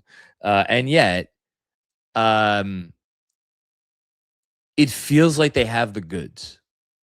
It feels like they have the goods. I mean, everything I just said to DJ to start the show, and that DJ said to me, that's not us. That's not us just trying to find platitudes because we know we got thousands of excited Knicks fans who are going to be watching this and listening to us, and we got to give them what they want. No, that comes from the bottom of our hearts. I promise you. They have earned those platitudes through their play, through their performance. It's all earned. This is a special, special group that is playing at a level that guys who are Hall of Famers and end their careers never being part of a group of players that reaches this level. Just to think of a name, because we're going through Knicks history. Carmelo Anthony, what is he? 10th on the all-time scoring list? 9th, 10th, 11th, whatever the fuck he is. That dude is one of the most gifted scorers in the history of basketball. He was on some great teams in Denver and obviously here in New York. I remember the 2012-13 season well. I understand that, yes, they won 13 straight games. Carmelo Anthony was never a part of something like this in his life, and he ain't the only one. It's so rare. And I don't I just don't think it's just going to end. I understand the challenge will get more difficult, and it will, and they will lose a game again. I would wager a lot on that, but it will get harder. But it doesn't mean that they're going to stop playing like they're playing. With the mentality that they have and the confidence they're playing with, and the do or die and never say die, and just like make the next play. It's a next play mentality when you come right down to it.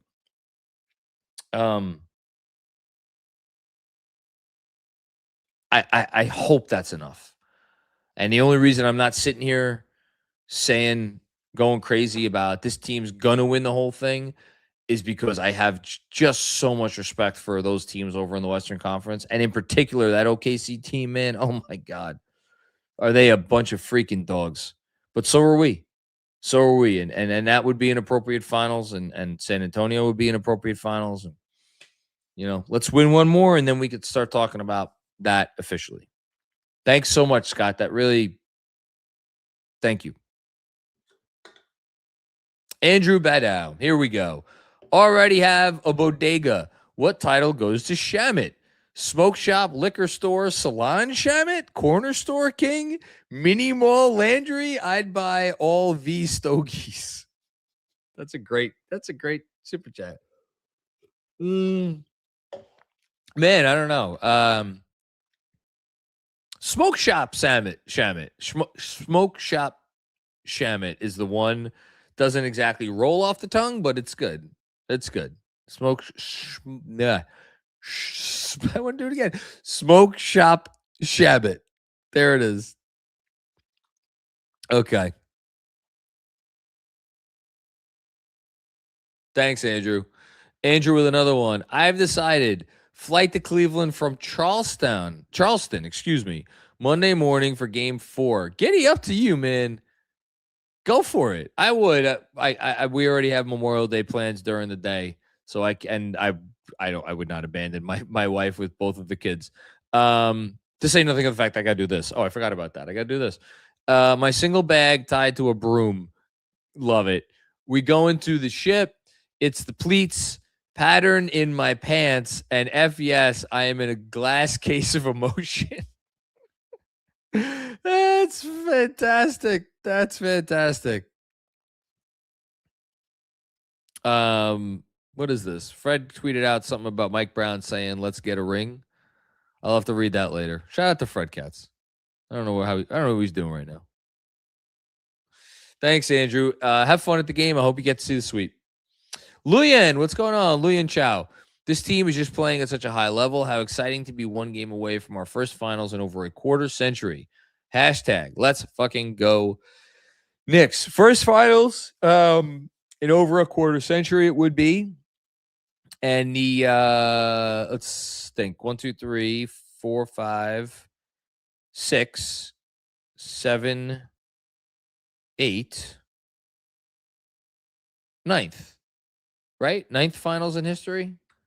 Yeah, I think it's the 9th finals in history. I'll double check that right now. It's late. And Alex, shout out to Alex if he's watching. As Alex knows, my math skills are not always, up to snuff. But yeah, pretty cool. Thank you so much, Loon. Really appreciate you, man. Anthony Sixto, 5 more wins, Mr. Macri. 5 more wins. Mike Brown has been masterful in this series. Well, you know what? If you're going to bring up Mike Brown, I might as well just read the freaking quote. Here's what he ended his post-game presser with. Someone asked him about being a desperate team in spite of winning 10 straight. You know what? It's one of the things I said before. They've been fantastic trying to pay attention to all the details that we've been throwing at them.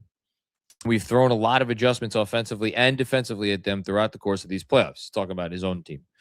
And to still see them locked in and try to be focused on the details at hand, again, that just speaks volumes of my coaching staff and the way that they're presenting and changing and all that stuff.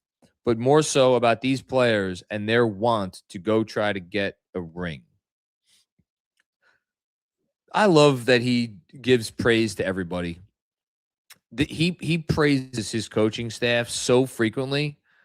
And And I do think that is completely genuine. I don't, he strikes me as, and this team too.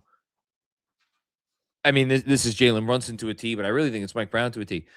The combination of humility and confidence, absolute confidence in your approach, but absolute humility in where you are and and the work it takes to achieve your goals. So yeah, masterful series for Mike Brown, 100%. Thanks, Anthony. JDM, I can't believe my eyes. Otherworldly domination. I mean, it's a double-digit win on the road in the playoffs in a game where the team that you're playing had their backs against the wall. The Cavs, they tried. They tried really hard in this game. And I thought they played well. I really did. I think the Cavs played well for the first half. They made some crazy shots in the first half. I even think in the third quarter, it's not like they came out and laid down in the third quarter. The Knicks just put their foot on the gas. That was it. Thanks, JDM. Sergio Escoval. That is 1, 2, 3, 4, 5, 6, 7, 8, 9, 10 W's. I count. Get the brooms ready. I mean, the notion of consecutive playoff sweeps, if that actually happens,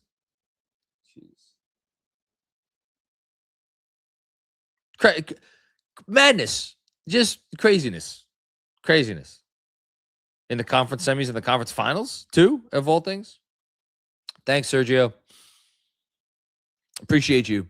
Pundertaker, thank you for the generosity here.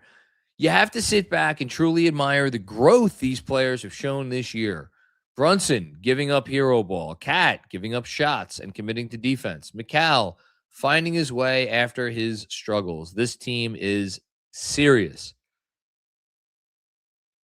Landry Shamet had a quote tonight about how 1 through 15, everybody roots for each other and everybody's pulling for each other. And it's funny because I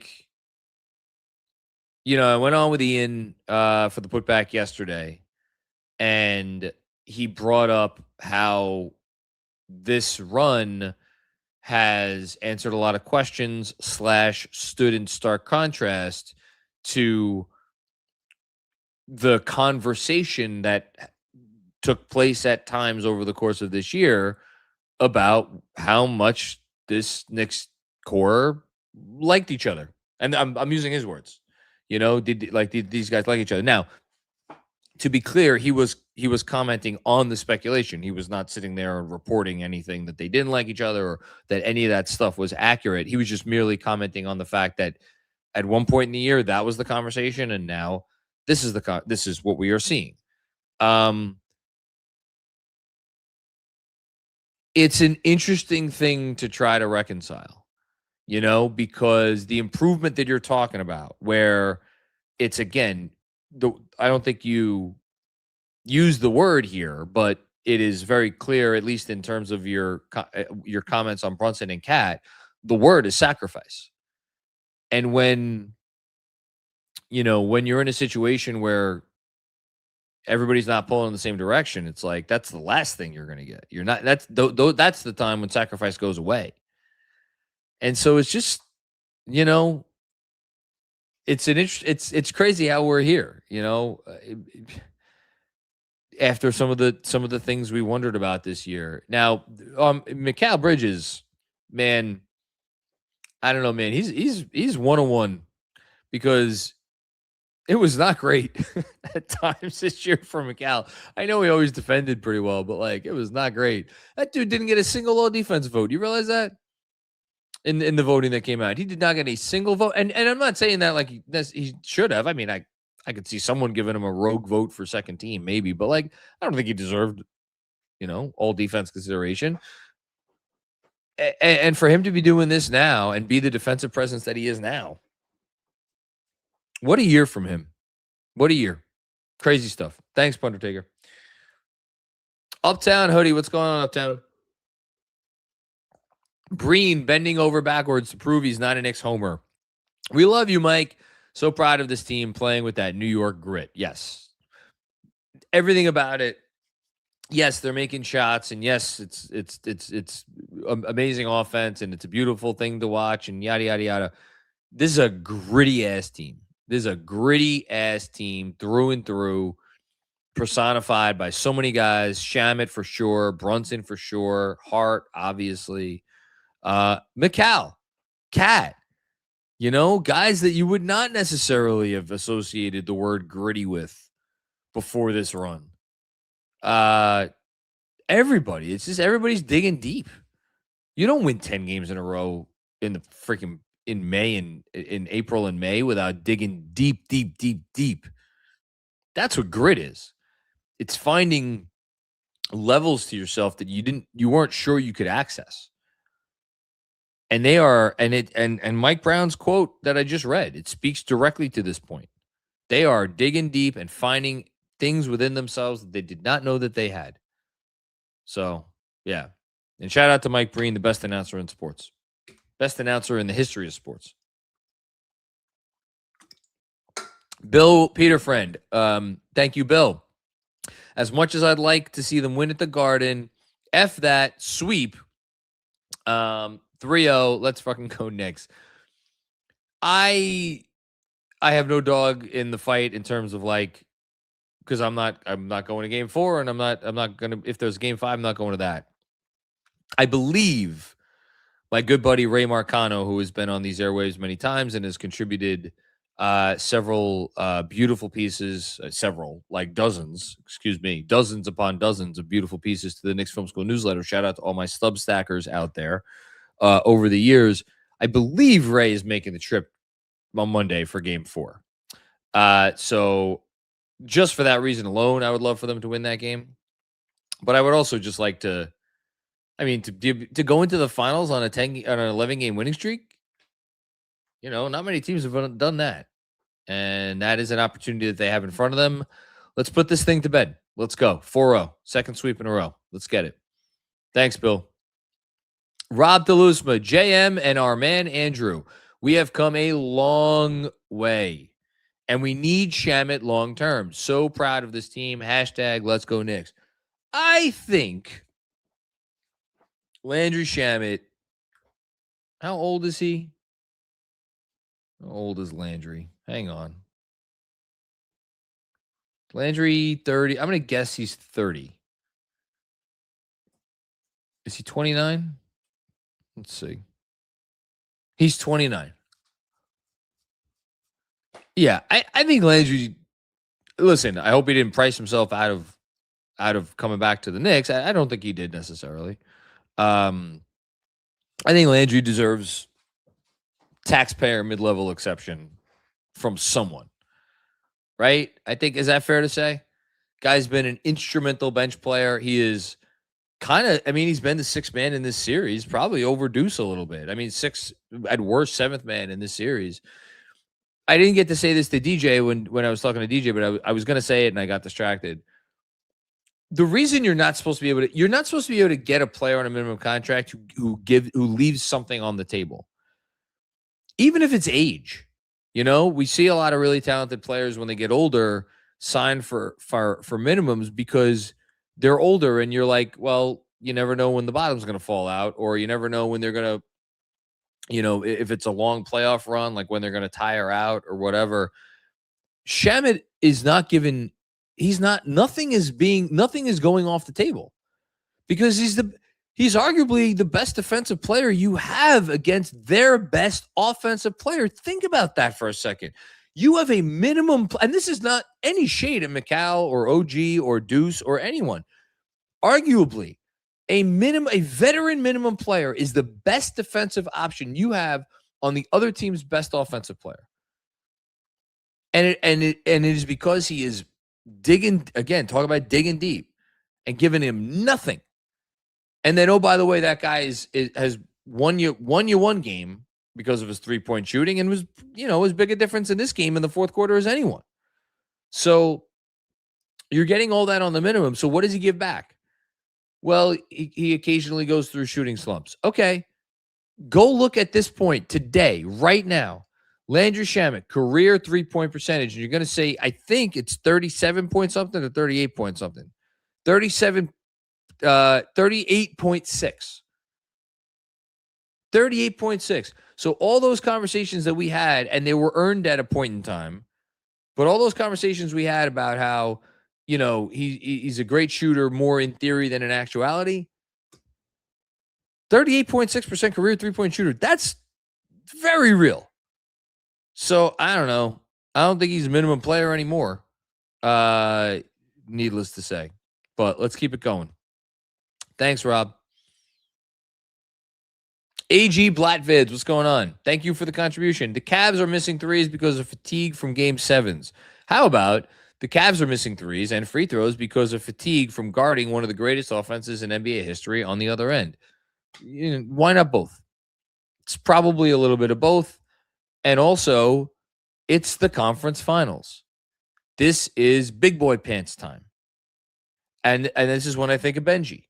Because Benji, nobody rails against shot variance more than Benji, because as someone who has played the sport at fairly high levels, and Benji has, he understands you like making and missing, it's part of the calculation. It is an integral part of the calculation. It's part of your permanent resume, You don't get to just chalk it up to shot quality. No. It is a reflection on the team that you have assembled or not assembled. And it's the freaking conference finals. The pressure is on. So if your guys aren't hitting shots, well, tough shit. Tough shit. That's all there is to it. So whatever it is, tired legs, tired from guarding the Knicks, tired from the game 7s, it's just part of the deal. And ain't nobody going to feel bad for you. Thanks, AG Blatvids. Jack Corcoran, what's going on, Jack? Thanks for the contribution. Max Strus is I don't want to say this, is a bum.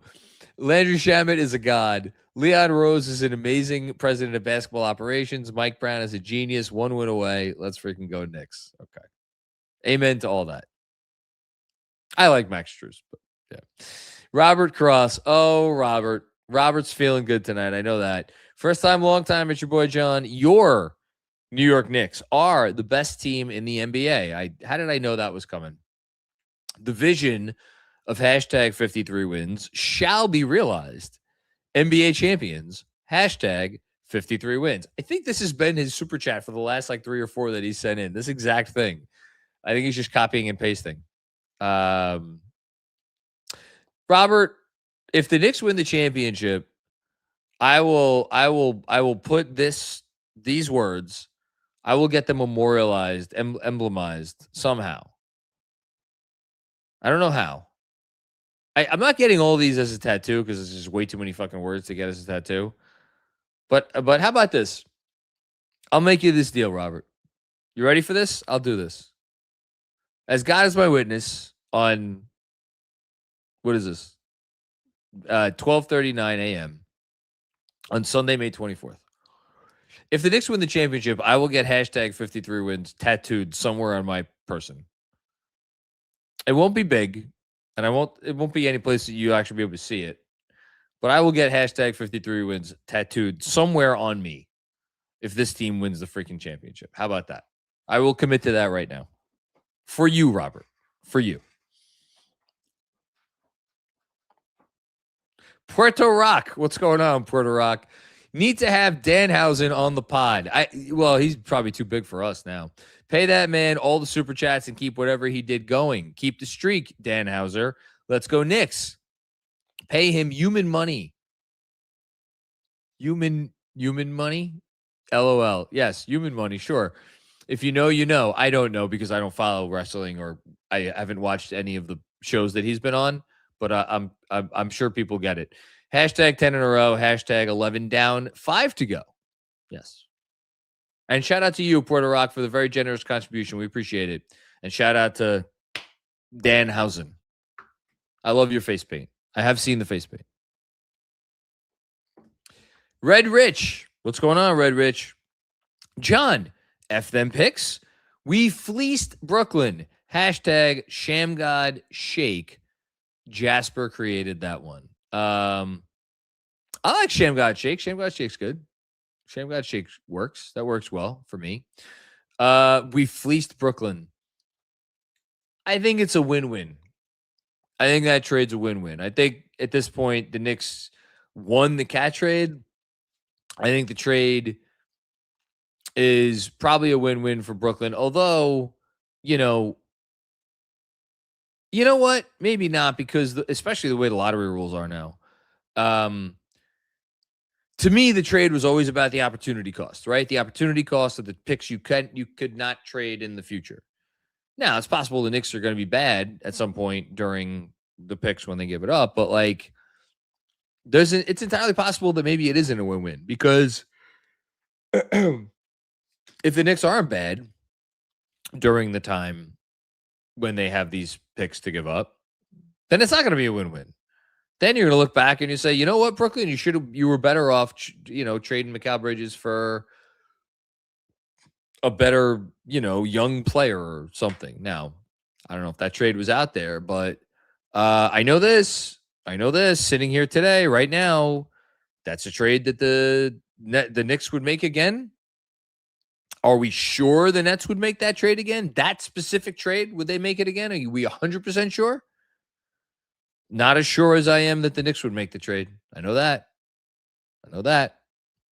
Thanks, Red Rich. Constantine the Great. What's going on, Constantine? Thank you for the contribution.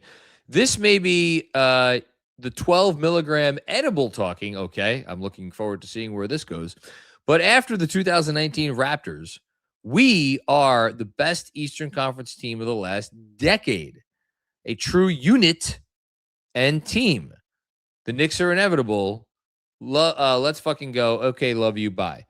Shout out to you and your edible. Hold on. Okay. Of the last decade. So we're starting at 2000. Well, we're starting at 2016 with 2016 Cavs. Are the Knicks better than the 2016 Cavs that came back from 3-1 down in the NBA Finals to win the freaking championship, with LeBron playing at the peak of his powers, Kyrie playing at the peak of his powers? That was a really good freaking team. If the Knicks win the championship, we could have that conversation. As of now, 2016 Cavs better. You could tell me that the Knicks are better than the 17 or 18 Cavs, although the 2017 Cavs were really fucking good. And they only won a game in the finals because the Warriors were the Warriors, but the 2017 Cavs were really good. And if you don't believe me, just go look at how many games in a row they won during the Eastern Conference playoffs, because it was a ton. It was like 10 or 11 or whatever. 19 Raptors, obviously special. 21 Bucks, honestly, probably shouldn't have even got to the finals with the Nets, with the KD toe on the line thing. You want to tell me this Knicks team is better than that Bucks team? I'll believe that. I'll give you that. And then the 24 Warriors. Not the Warriors, sorry, Celtics. Freudian slip. 24 Celtics. Now, that Celtics team won a lot of games.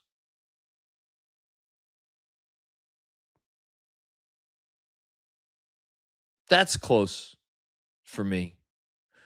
That's close. So let's say, are the Knicks one of the 10 best, or excuse me, one of the 3 best at the very least? I think they're one of the 3 best Eastern Conference teams. If we're starting in 2016, if we're starting in 2017, then it gets a little tougher.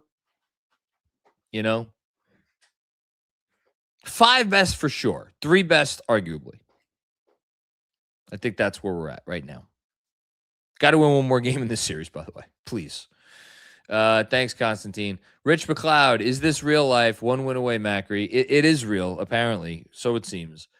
Just got to get that win, and then we get to if that's really the biggest thing for me.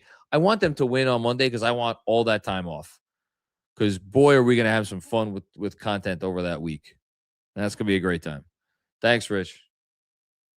I am AK Legend. Say it, John. 1 game away. It's tough. We're 1 game away, but we're also 5 wins away. You know, it's both. It's both. But one win away for now, and then it's 4 more. 1 win and then 4 more. That's what it is. Hush Zoo. How you doing, Hush? Thank you so much. Landry Shamet. He waited all summer to get that Exhibit 10 from only one team, us. Mike Brown rightfully sang his praises all year. Killer legend. I've said so many things about Landry Shamet this year, and I've said different versions of where would this team be without Landry Shamet, and it really is the truth, because like I'm going back looking at the game log right now. Game one of the season, when we were not sure that Landry Shamet was going to be a part of the rotation in game 1. And game 1 of the season, he comes out and in a win against who? Cleveland, plays 14 minutes, goes 2 of 4 from the field, 2 of 3 from 3, scores 9 points, and he solidified. And then 4 games later, in a impromptu start against the Bucks, because I forget who missed that game, played 30 minutes, scored 16 points on 5 of 11 shooting. And he was a +3 in a game they lost by 10. Started that game. You know, and then you look at his season as a whole, he played, because he had the injury, obviously. He played 51 games, started 12 games. You know, averaged 9.3 points, which is something that is the highest. He has not, only 1 year in his career did he average more than 9.3 points. Funny enough, he's averaged exactly 9.3 points 3 times in his career. That's very funny. But 39% from 3. I mean, just guy's been money. Guy's been money. Thanks, Hush. Sergio Escobar with another one. Something that isn't talked about enough is this team's physical conditioning. Full speed sprints all the time. Outstanding. It isn't talked about enough, especially because of the point that DJ brought up, which is that they are running in this series. They are running because they know the Cavs are tired. They are running because they know there is low-hanging fruit to be had.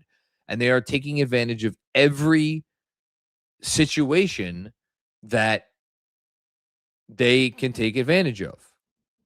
They're just taking advantage of all of it. Thanks, Sergio.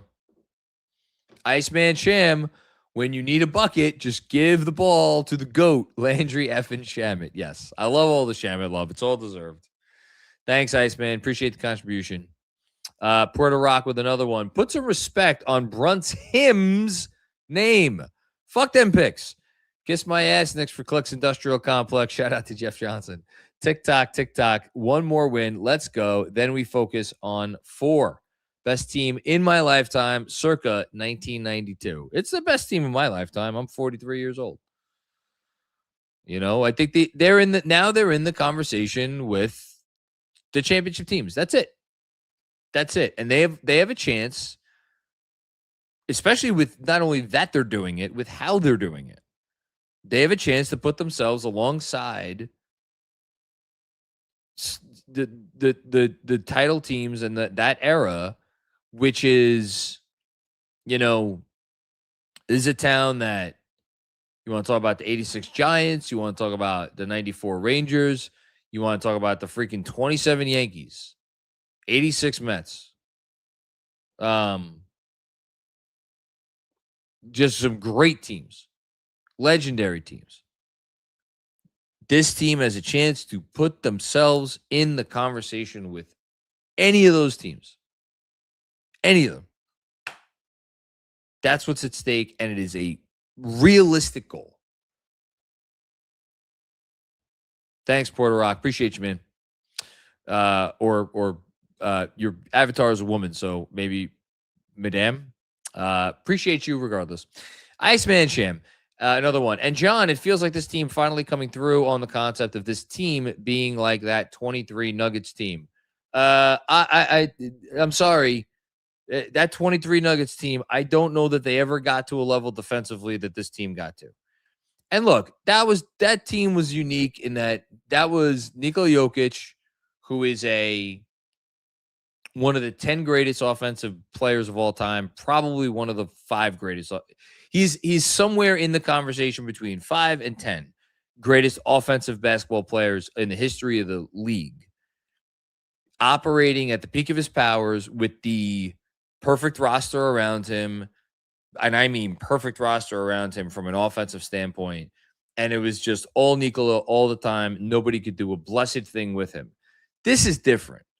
This is the entire. I mean, yes, Brunson's the head of the snake and Cat's playing a very important role, but they are operating as a unit more than a unit operating around a guy.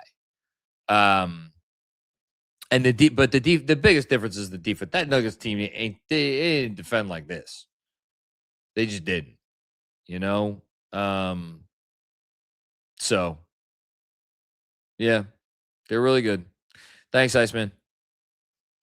Brad Schenker, what's going on, Brad? Cannot believe the level of hoops this team is playing.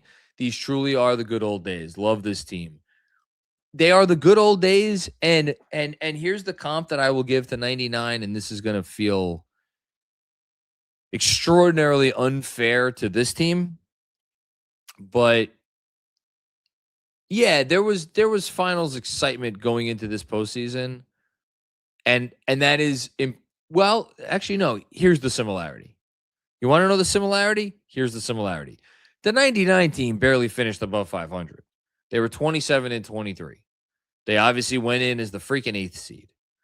It was a god-awful regular season relative to expectations. But in the last week, and Jeff Van Gundy came on this podcast, and I remember we had a brief conversation about how they finished up that regular season. They started to pull it together. Fast forward to this year, 27 years later. It was not a god-awful regular season, obviously. They ended up as the 3 seed. But in terms of making us skeptical, we were skeptical of them out of the gate. We were skeptical of them in January. We were skeptical of them after the All-Star break. And we were skeptical of them as late as April when they got blitzed by the Hornets and blitzed by the Rockets. And there was another loss. Those were bookended, the Thunder loss, which was okay. But skepticism up and down the schedule, regular season schedule. And then at the very end of the regular season, remember the Hawks win. Remember there was another win that I'm forgetting that was notable. Like they put together 5 straight wins. And over that time, you're like, they found something. They found something. Maybe they are pulling it together at the right time. And that 99 team went on a run. And now look at this team going on a run. But yeah, so the comparison I was going to make, again, it's not that it's come completely out of nowhere, but I know myself personally, right up until that end of the season, end of the regular season, I wasn't prepared for this, Thanks, Brad. Brolic Jesus, Knicks 3-0 over Macri honeymoon noises. If you know, you know. Shout out to everybody who joined us for the watch along. Thanks, Brolic. Huzzoo. 10 wins in a row. Thank you for the contribution, Hush. Not in some random part of the regular season during January. 10 effing wins in a row in the hardest part of the sport. I love this team. I love all Knicks fans. We fucking deserve this. One more. Let's go, Knicks. Yes, this is supposed to be when it's hardest. And it's also 10 wins in a row with the greatest point differential in any 10-game winning streak in the history of the league. Again, what are they? Plus 234? No, that's for the whole playoffs. I forget what they are in the streak, but it's a lot. It's a lot. Thanks, Hush. Sam L. Skates. What's going on, Sam? Wrote a piece comparing Brunson to Kyle Lowry when he signed back in 2022. That would have been a good enough outcome. But this, pinch me. Hashtag 69 wins. Hashtag foreplay. Yeah, I mean, look, Kyle Lowry's a Hall of Famer. Now, Brunson, if they win one more game and he's the best player on a finals team, I know he's only got 3 All-Star appearances on his resume. I know after the All-NBA gets revealed tomorrow or the next day or whenever, he's going to have only, quote unquote, only 3 All-NBA appearances on his resume. This run, I think, solidifies the Hall of Fame for Jalen Brunson, because you're the best player on a team that makes the finals, and then you do this during the run, and you put up the numbers that he's putting up. Like, you know, I just, you know, was this a classic Brunson game? I don't even know that this was a classic Brunson game. Just because that the bar for classic Brunson game has gotten so freaking high, and yet 30 points on 19 shots, you know, plus 15 in a game you win by 13. And he's not even hitting threes. Got to the line a dozen times, made 10. He's just elevating to such a level, and franchise savior, man. Franchise savior. Can't say that about Kyle Lowry. Another one from Sam. Biggest worry now is that the Cavs aren't pushing them hard enough for what lies ahead. Wild stuff. Not even, I don't know if you're kidding or not, not even a worry in the slightest. Not even a worry in the slightest for me. They will, whatever challenge, look, it's not to say that they will overcome every challenge, but they will be prepared for every challenge. Any challenge that comes up, they will be prepared. They will be prepared. I promise you that. They will be prepared. Thank you, Sam. Okay, we'll do stat of the game. Let's do it. I love it. Here we go. Our stat of the game, courtesy of our statistician extraordinaire, intern Jonah Kaufman. The stat of the game is 110.8. What is 110.8, you ask? Well, 110.8 is the true shooting percentage for Landry Shamet in this basketball game. Why is that significant? Well, it is the 5th highest true shooting percentage in a game by any bench player with double-digit points in this postseason. That's pretty good. However, it wasn't even Shamet's highest true shooting percentage for the series, because he was at 112.5 in game 1 with 9 points. His 2.8 points per field goal attempt tonight was the 8th time this postseason any player has hit that mark on at least 3 attempts, and only the 2nd time since the first round. So Landry Shamet being one of the best bench players in the NBA during the postseason, full stop, no caveats, no nothing. No nothing, because he's defending at an insane level. And the shooting is the shooting. And God, do they need the shooting. He is their, you know what he is? He's their ace in the hole. He's their ace in the hole. That's exactly what he is. Shout out to Landry Shamet. Number 44. I just realized that. How did I just realize that? Landry Shamet wears number 44, and they close game 1 on 44-11 run. Just dawned on me now. This is what happens when you don't pay attention to jersey numbers. Like I don't. Great stuff, Jonah. Appreciate you. Mekki with another one, because Mekki is just on another level here. Thank you, Mekki. The elusive 10-game winning streak. Yes. Yes. Yes, yes, yes. They finally did it. Finally. Hashtag finally. Can they make it 11? We'll see. We might have to well, let's see what happens on Monday. We may have to do a ranking of the best games of the winning streak at some point. Not yet, at some point. Game 1, Cleveland is number 1.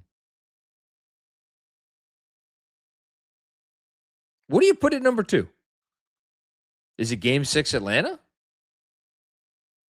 Is it game 6 Philly or game 4 Philly?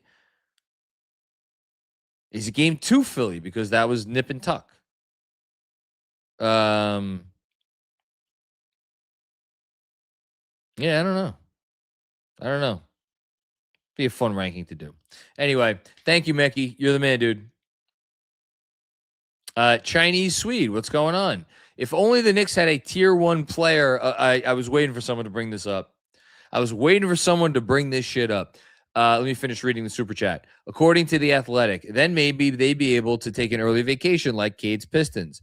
Everyone's better than Jalen Brunson till it's time to be better than Jalen Brunson. So, I haven't consumed, other than Fred, I haven't consumed a ton of and the stuff that we put out, obviously. Other than Fred and KFS stuff, I haven't had time to consume a ton of content over the playoff run because when I'm not producing content, I'm trying to either spend time with my family or sleep.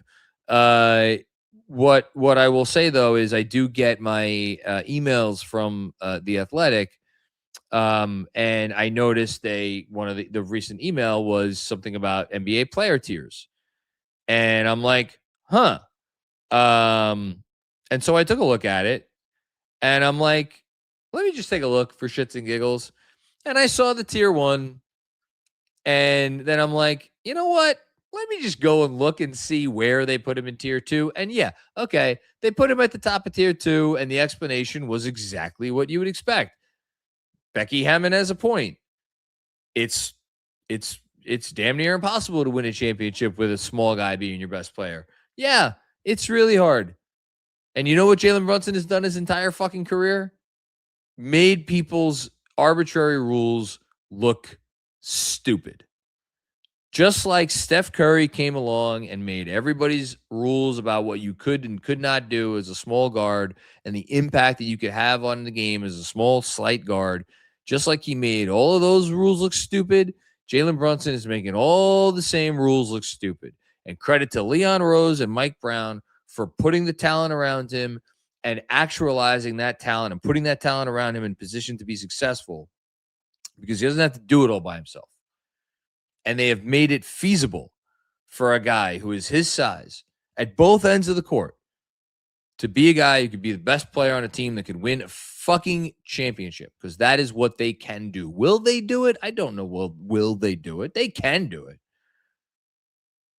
You know, and if they can't do it, it ain't going to be because of how they were built or the fact that Jalen Brunson's 6 foot tall or 6 foot whatever. It's going to be because they were beat by a team that was just a little bit better. So, yeah, that's all I got to say about that.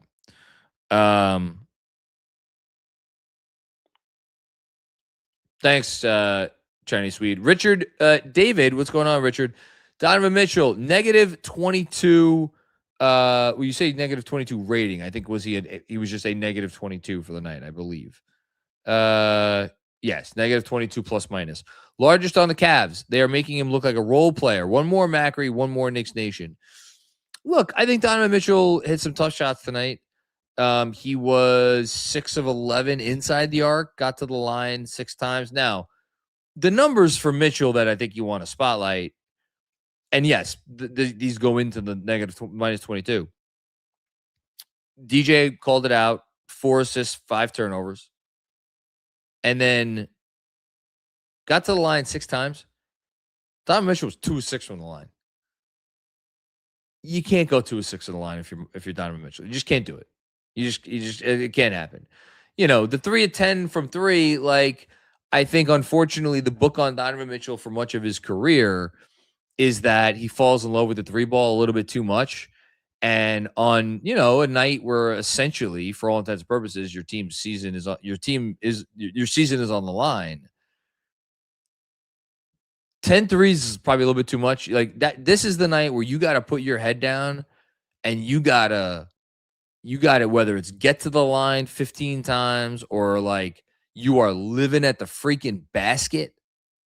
Like that's the time to do that. Tonight was the night to do that if you're Donovan Mitchell. And I'm not saying it would have been easy, but this is the conference finals. It's not easy times, especially when you're the underdog. So, for the Cavs to win this series, Donovan Mitchell needed to be better than Jalen Brunson, and thus far, he has not been better than Jalen Brunson. Thanks, Richard. Jason M, what's up, my guy? How you doing? Team is a machine. Win, shooting threes, scoring in the paint, offensive rebounds, turnovers, fast break, not infallible, make mistakes, but they stay locked in. This run has not been about infallibility. This run has been about limiting mistakes and being in control, and to use the overused phrase, doing what it takes to win. But we make it sound so easy, doing what it takes to win. It's hard. It's hard because doing what it takes to win means doing all the things that you're talking about, because to win at this level, it takes being able to do all those things at different times. And they are doing all those things at different times. And by the way, there is nothing that they can't do. There is nothing that you would say, oh, well, they haven't been challenged in this way to the point where they haven't been asked to be able to do this, that, other. No, they've been asked to do everything. And they've done everything to at least an acceptable degree. And usually at much higher than an acceptable degree. But it's been at least at an acceptable degree. Thanks, Jason. Appreciate you. Iceman Sham with another one. Oh, man. Shout out to my girl Rebecca, who tweeted out a picture from was this from the watch party? I don't know what this was. It's a great freaking picture, wherever that's from. That is awesome. I don't know where they are. They're somewhere. Boy, it's a late night right now. Shout out to everybody still partying. Iceman Sham. This dude Bridges has been attacking the rim like I've never seen him before the end of the Atlanta series, since before the end of the Atlanta series. Yes. He's not leaving anything on the table. He's taking everything that is being given to him. When the opportunity is there, he's taking it. Again, what did he go tonight? 11 for 15. Here's you want to know how good Mikal Bridges has been? He was 11 for 15 from the field tonight, and his field goal percentage since Game 6 of the Hawks series went down. That's how good he's been. Seriously. Thanks, Iceman Sham. Hush Zoo, Mike Brown, you beautiful bald man, changed my life. He changed all of our lives. I'm saying it. It's not an exaggeration. And I don't know that there's anyone out there saying, oh, they could have done this under Tibbs or whatever. No, they couldn't have. They needed a guy who was willing to go out on a limb. And they needed a guy who was willing to look outside the box. And they got him. And Mike Brown, man, I know I supported Mike Brown all regular season. I did. I could count the amount of times on one hand I think I said anything seriously critical of Mike Brown over 82 games. And yet there's another right yet. And yet I can't sit here and say before game 1 of the Atlanta series that I was like sitting here supremely confident that like Mike Brown was going to, coach to this level or close to this level in the playoffs. And God knows I wasn't thinking that after 3 games of the Hawks series. So he deserves all the love and more. Thanks, Hush. Hannibal Miles, we are the New York Knicks. Oh, man. Think crazy how, what is that song? 32 years old, right? 32 years old. It's a freaking classic. Where's my... There we go.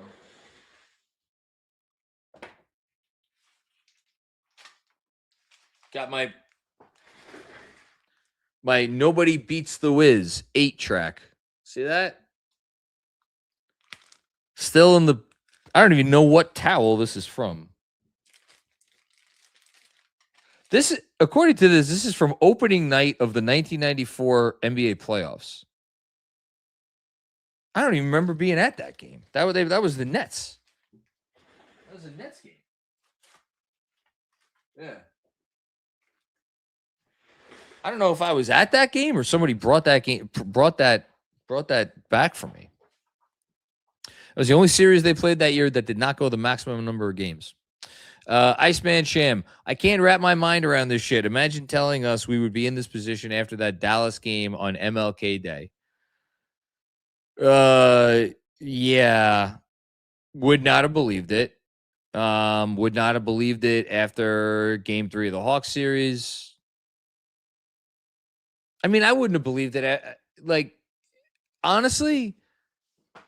So if you told me after they blew out the Sixers, right? After they finished off the sweep of the Sixers that they were going to go up 3-0 in this series, I would have been like, okay. I could see it, but I would have been surprised. So even a week ago, I wasn't thinking this, let alone when they went freaking 2-9. It's nuts. Thanks, Iceman. It's hard to wrap your mind around, too. That's the other thing. It's hard. I'm not fully wrapping my mind around it. Even as I'm speaking about it, I'm not wrapping my mind around it fully. Tanvir, what's going on, Tanvir? The January 2024 Knicks can rest. Yes, they can. Please make way for the May 2026 Knicks. Win or lose in the next series, this team needs to be remembered. We will always remember this. Look, win one more game. Don't be remembered as the first team in NBA history to blow a 3-0 series lead, please, God. Win one more game, and then, win one more game, and then you'll be remembered forever, regardless of what happens in the next series. You do have to play well in the finals. I'll say that. And then, as I keep saying, let the chips fall where they may. So the January 2024 Knicks. Hold on here. Traditional totals 23-24 regular season. Oh, I forgot to sort. All season segments, January. Here we go. Okay, for the month of January, they went 14-2. So they played 16 games. They were a plus 246 in those 16 games. 16 games, keep in mind. Plus 246. In the playoffs, thus far, they are plus 234 in 13 games. So plus 246 in 16 games when they went 14-2. Currently, plus 234 in 13 games where they have gone 11-2. It's pretty close. Thanks, Tanvir. Doug Conklin, what's going on, Doug? Sweep City, next stop, all tickets. KFS, second to none. That's really kind of you, Doug. Thank you so much, dude. We're honored to be here. And we don't take for granted any of the, again, we got 4,000 people watching here right now after 1 a.m. on freaking Memorial Day weekend. Don't take that for granted.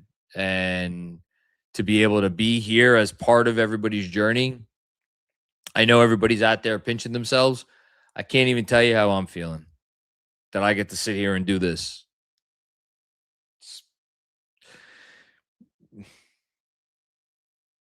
Unreal.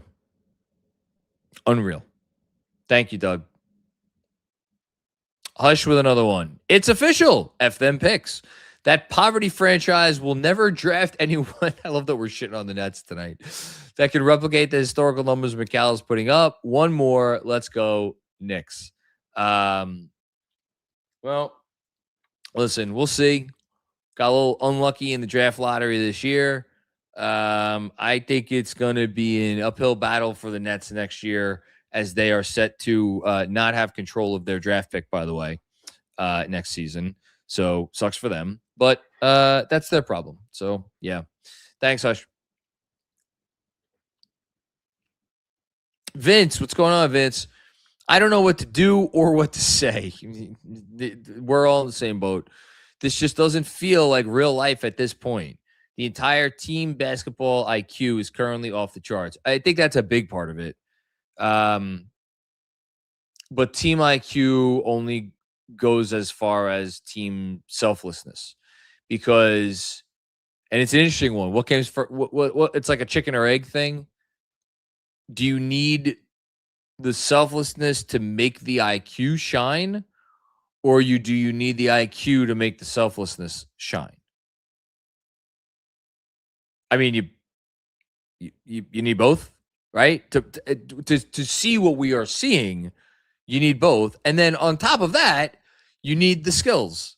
You need the whole skill set by everybody on the court, and then on top of that, you need the coaching to put them in the right positions to succeed. And on top of that, you need the grittiness that we have talked about and will continue to talk about to dig deep down when you meet adversity. You need all of it. You need every ounce of it. So that's why you want to talk about why this doesn't feel real, why we don't know what to do or say, because think about all of those things that you need to go right and to have in place to be able to do what you're doing and what we're seeing. There's a reason nobody does this shit like this. It's just it's everything's fitting into place. So, yeah. Thanks, Vince. Dan Hidalgo, what's going on, Dan? Being one win from the finals feels strange, but the fact that they're waltzing in there with very little drama feels surreal. I mean, it's a comp I use. It's a comp I use too often, admittedly, but it is a little bit like watching Tiger back in the day. It's a little bit like watching Tiger back in the day, where it's like round one, all right, he's at 6 under. The nearest competitor is at 2 under or 3 under. And then round two, it's like, oh, nobody got closer to the lead. And then it's round 3, and it's like, and then if you want to take the analogy a step further, on those occasions where somebody did challenge him on a Sunday, well, he would just outduel them. You know, shout out Rocco Mediate. I'll never forget that. Well, that was actually on a Monday, Sunday into a Monday. But you know, because there are obviously, Dan, I know you don't mean to apply it otherwise. There have been times during this run, including tonight, where they have had to outduel teams who were right there with them and hanging with them step for step. The Cavs offense in the first half was awesome. Was awesome. And they needed to go tit for tat. They needed to survive that. And they did. So the credit to them, all the credit to them. This is not other teams, you know, coming up small. This is the Knicks coming up big. Thanks, Dan. Peter Luisi. What's going on, Peter Luisi? Hey, John. First time, long time. What's going on, man? Welcome aboard. Thank you. Don't know if you heard, but after the first quarter, Kat said he was pissed with how they played. Meanwhile, Spida said that would be New York's best punch. Mindset difference. Been listening since we here. Well, thank you so much. I saw the Mitchell. That was when he was in the huddle, where he was like, "We just got to be perfect for 3 quarters from here on out." I think that's what you're referencing. And he said, like, you know, yeah, I think that's when he said we took their best punch. It is a difference in mindset. This team demands excellence, and it's how they could go into these games. It's how they went into tonight. It's how they'll go into Monday with the ability to execute at the level they're executing because they continue to demand better of themselves. There's no settling. You know, there's no settling. Like, they had some stuff to figure out in that Hawks series, but when have they settled through this playoff run? When would you look at it and say, like, they've settled? They haven't settled. Not once. Not once. Thanks, Peter. Appreciate you being aboard for all these years and contributing here. Red Rich with another one. Thank you, Red Rich. I was trying not to get carried away after Philly. They and the Hawks were flawed and matched up poorly with us. I agree. No disagreement. But these Cavs matched up well with us. This is just unreal. La Decima, the 10th. Yeah, I thought the Cavs were a tough matchup. And again, I'll lean on what DJ Zullo, who he gets into the film. And he got into the film before this series. And he called it. He said this will be tough. The Cavs have answers. And look, we're sitting here and we are flying high and we are loving life and we are all of these things. They were down 22 in the fourth quarter of game one. And we thought we were in for a very different type of series. And now we're here and we're doing this, but like the Cavs can do stuff against the Knicks to make the Knicks' life difficult. It's just ever since they did those things for 3+ quarters to start the series, the Knicks have had all the answers since then. And I said it I think I said it on the putback. I said it definitely in some of whatever I did yesterday. I did several shows yesterday. That it feels like ever since the initial start of the series, the Knicks have gradually figured out more answers, and the Cavs have had less answers. So, yeah. Thanks, Red Rich. Kev, you jumping off? Kev, it's always a pleasure. Yeah. But before I go, What? the Knicks are the best. and for all the years of debates, all the consternation, all of the meaningful minutes, all of the unlikable. I gotta say, Mac, you've been here the whole time doing the thing.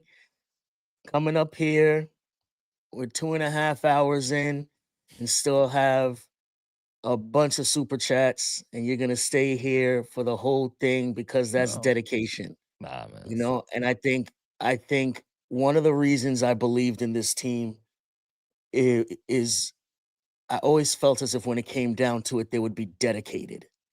And I think that's the difference in these playoffs. They're dedicated to winning and doing everything in their power to get there. So we've said it for a few rounds, Kev. I think they sense the opportunity that they have. Yep, this is it.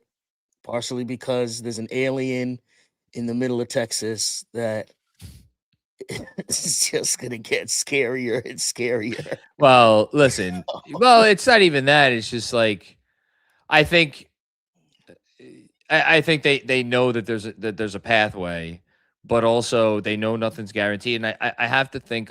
I wonder how much the fact that they let last year slip away in the way they let last year slip away. Now, I will. It's again another one of those things that I will just. I would love to give them truth serum, but like they know they had a chance to get to the finals last year, and they just blew it. And I just think that they're taking every minute so seriously. I think that's that hung over them for the whole season. And at the end of the day, you couldn't solve that by having a great regular season. You have to solve that in the playoffs. But everything happens for a reason. And look, if the game, it's a weird thing to talk about because if game one doesn't happen, maybe they get to the finals. And if they get to the finals, I'm not convinced that they couldn't have beat that OKC team. Oh yeah. I wouldn't have bet on it, but I think they could have. But that collapse brought them Mike Brown. That's a fact, though. It is a fact. If it wasn't for that, yeah, who knows what it would have been. And I shout out to Mike Brown. Mike Brown, a good dude. I've seen him in Vegas last year or 2 years ago. 2 years ago. No, it was. Oh, damn, can't even. No, it was 2 years ago, I think. He was at the table next to me and my homeboys, and he was talkative and comforting. Didn't know he was going to become the Knicks coach, and and everything. But shout out to Mike Brown. He really held it down this season. Got us into shape. He changed things. Yeah. So shout out to him. Shout out to you, man. Thanks for hanging out and doing the thing for this long. And hold up, everybody, hit the like. Hit the like. Yes, hold up, Kev. One super chat. You should be here for this breaking news. Some news just came down from the NBA. From Matt Falk. Hey John, guess what? The series has started. So a road team just lost, and according to Pat Riley, the series has now started. So I'm getting another drink. I retract everything from the intro. Job not even has the job not finished. Job just began. Just started. John's pajama pants are just front and center on the screen right now. Oh my god. Oh man. Listen, for real. Knicks pajama pants, huh? Oh no, I wore these. You know why I wore these today? Why? For two reasons. Number one, it's been warm weather out, and I've been wearing short socks because I were wearing shorts. Mm-hmm. I have my Lucky Knicks socks, but I can't wear my Lucky Knicks socks with shorts because you will never see me. It would be a cold day in hell before you ever see me with socks that go above my ankles with shorts on. You don't play ball. That's like very much a basketball player's look is high socks. Okay. For me, high black socks and then basketball shorts. Oh, you're never going to see me that. That's fine. So I put on, today was a little chilly, so I put on long pants throughout my day, in part so I could wear the socks. But then when I got home and I changed into my comfort clothing for tonight, I could have put on basketball shorts, but that, again, even if you don't see it, I know I'd be wearing shorts with the long socks. So I had to go with a longer pant. And I was going to say, who would know this other than your wife and children? I know. Listen, okay. He's dedicated. Look, it worked. I don't care how we got here, but it worked. I don't wanting to hear the rationale in it, and it's very clear there isn't any. I still, to this day, I won't let my wife see me if my hair is not kept. Oh, I'm hoping a Knicks championship gets rid of all of these superstitions, by the way. Anyway, no, that's not superstition. That's just because I'm vain. But we'll call it whatever we want to call it. but anyway, close the loop. I thought about, because game 3 was tonight, and I thought I wore these pajama pants for game 3 against Detroit last year, which I only remembered because of the video of me going crazy when Cat hit the 3. Mm-hmm. Yeah. So that was your pinned Instagram video. You know you can pin videos on Instagram, by the way. I do know that. I do. Okay, we're in progress. Got it. Kev, good. There's a chance the next time we see you, it will be the NBA Finals. Just throwing that. There's a chance. Or we'll see you for Game 5. It's not a. No, man. Come on, man. It's a certainty. You're gonna say. Their heart is took. Go win one more. Their heart is took. I couldn't have said it better. Their heart is God. Kev, have a good night. Yeah, brother. y'all. All right, y'all. Alrighty, back to it. Let's do it. That's a great quote from Jalen Brunson. We have a bunch of individuals in that locker room who are very psychotic about their work. I love to hear that. That's so great. Okay, Oscar, let's do this. Max Strus is still complaining to the refs as I'm writing this. Bridges really is playing at his best. Sham God, great on both ends. 1 win away from the finals.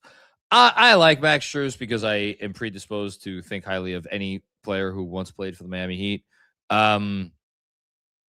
He has not had a good series. And dare I say, I don't know that there is a single Cav player that I would say is having a good series. Thanks, Oscar. I never thought the team that gave Ron Baker $9 million over 2 years would be one win away, and an implicit no trade clause would be one win away from the NBA Finals. Unreal experience and probably the closest we will see to perfect basketball. Who is this, by the way? Vaz Kahlo. Sorry, I forgot to say the name. My apologies, Vaz. Yeah, we'll do again. Well, let's see how the season ends, but we may have some fun content in us this summer, ranking lowlights over the years, because that's the sort of thing you do when you're at the top of the mountain. Thanks, Vaz. Robert Cross, I am 100% sure that the Knicks will be crowned NBA champions. Hashtag 53 wins. Well, then you are 100% sure that I'm going to get hashtag 53 wins tattooed somewhere on my personage, because that's what I'm going to do if they win the championship. I'm sticking to that. I told Robert before for his earlier chat that if they win the championship, I will get hashtag 53 wins, a tattoo. We expensing this? No, I'll pay for this out of my pocket. Okay. Do what you want. I mean, I have like 6 or 7 tattoos already. That's true. You're an ink guy. So, I mean, I would hope that the Knicks championship tattoo. I mean, maybe it's one of 2 tattoos that you're getting. No, it's just 53 wins. Just hashtag 53 wins. Okay. And it's out of respect. Explain for it's the year that the Knicks won the title. Got it. Yeah, there it is. Thank you, Robert. Have we discussed where this tattoo is going? I mean, I got room. I'll do it. Maybe like back shoulder blade or something. Okay. So you see it at the pool. Got it. Yeah. Okay. Cool. Yeah. Sam Garcia, any concerns with how Mitch played? I think it's just he's in his head a little bit because of the free throw stuff. Wasn't himself tonight. Don't think he's really been great this series. Concerned? No, I'm not concerned because I think Mitch he's always going to bounce back. And, they haven't needed him in this series, it's okay because they have a deep team. It's a testament to them that a guy that was the most important player the last time these two teams played hasn't really had an impact on this series, and they're still playing like this. But no, I don't worry about Mitch. Mitch will be fine. Thanks, Sam. Tony, what's going on, Tony? Grandpa told me tales about the 70 and 73 teams. Dad told me about 94 and 99. Never thought I would get to see one of those teams with my own eyes. Special. Yeah. Yeah, I mean, I could tell you about the 94 and 99 teams. 99 was a magical playoff run. Came out of the blue. 94 was supposed to be their year. 94, they were building up to that year for a decade. This is unique. This is different. And those teams never played like this, to be clear. 70 and 73, they did. I mean, those teams were some of the greatest teams of all time. And this team has a chance to put their name right alongside those teams. Homophone Productions. Knicks aren't happy right now with just wins. They treat every game as a statement. We're the best in the NBA. Hard not to believe them. Making the 7-hour trip from Chicago to Cleveland on Monday for the sweep. All right. That's what I'm talking about. Have a great drive. I hope you're joined by a lot of Knicks fans there. I have a feeling you will be. And that's awesome. Yes, Andrew. 2 things. Shout out to CP, our good friend who has already announced he'll be in attendance on Monday. That's awesome. Good for CP. Read the name of this person again. I've said Homophone Productions. That would home be phone. That would be home phone. Home phone. What's a homophone? Homophone? It's a language term. Is it? Wait, so I wasn't just on here to make fun of you how you pronounced home phone? A homophone is a word that sounds exactly the same as another word, but it has a different meaning and very often a different spelling.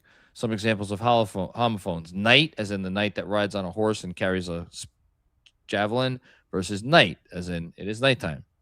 That's a homophone.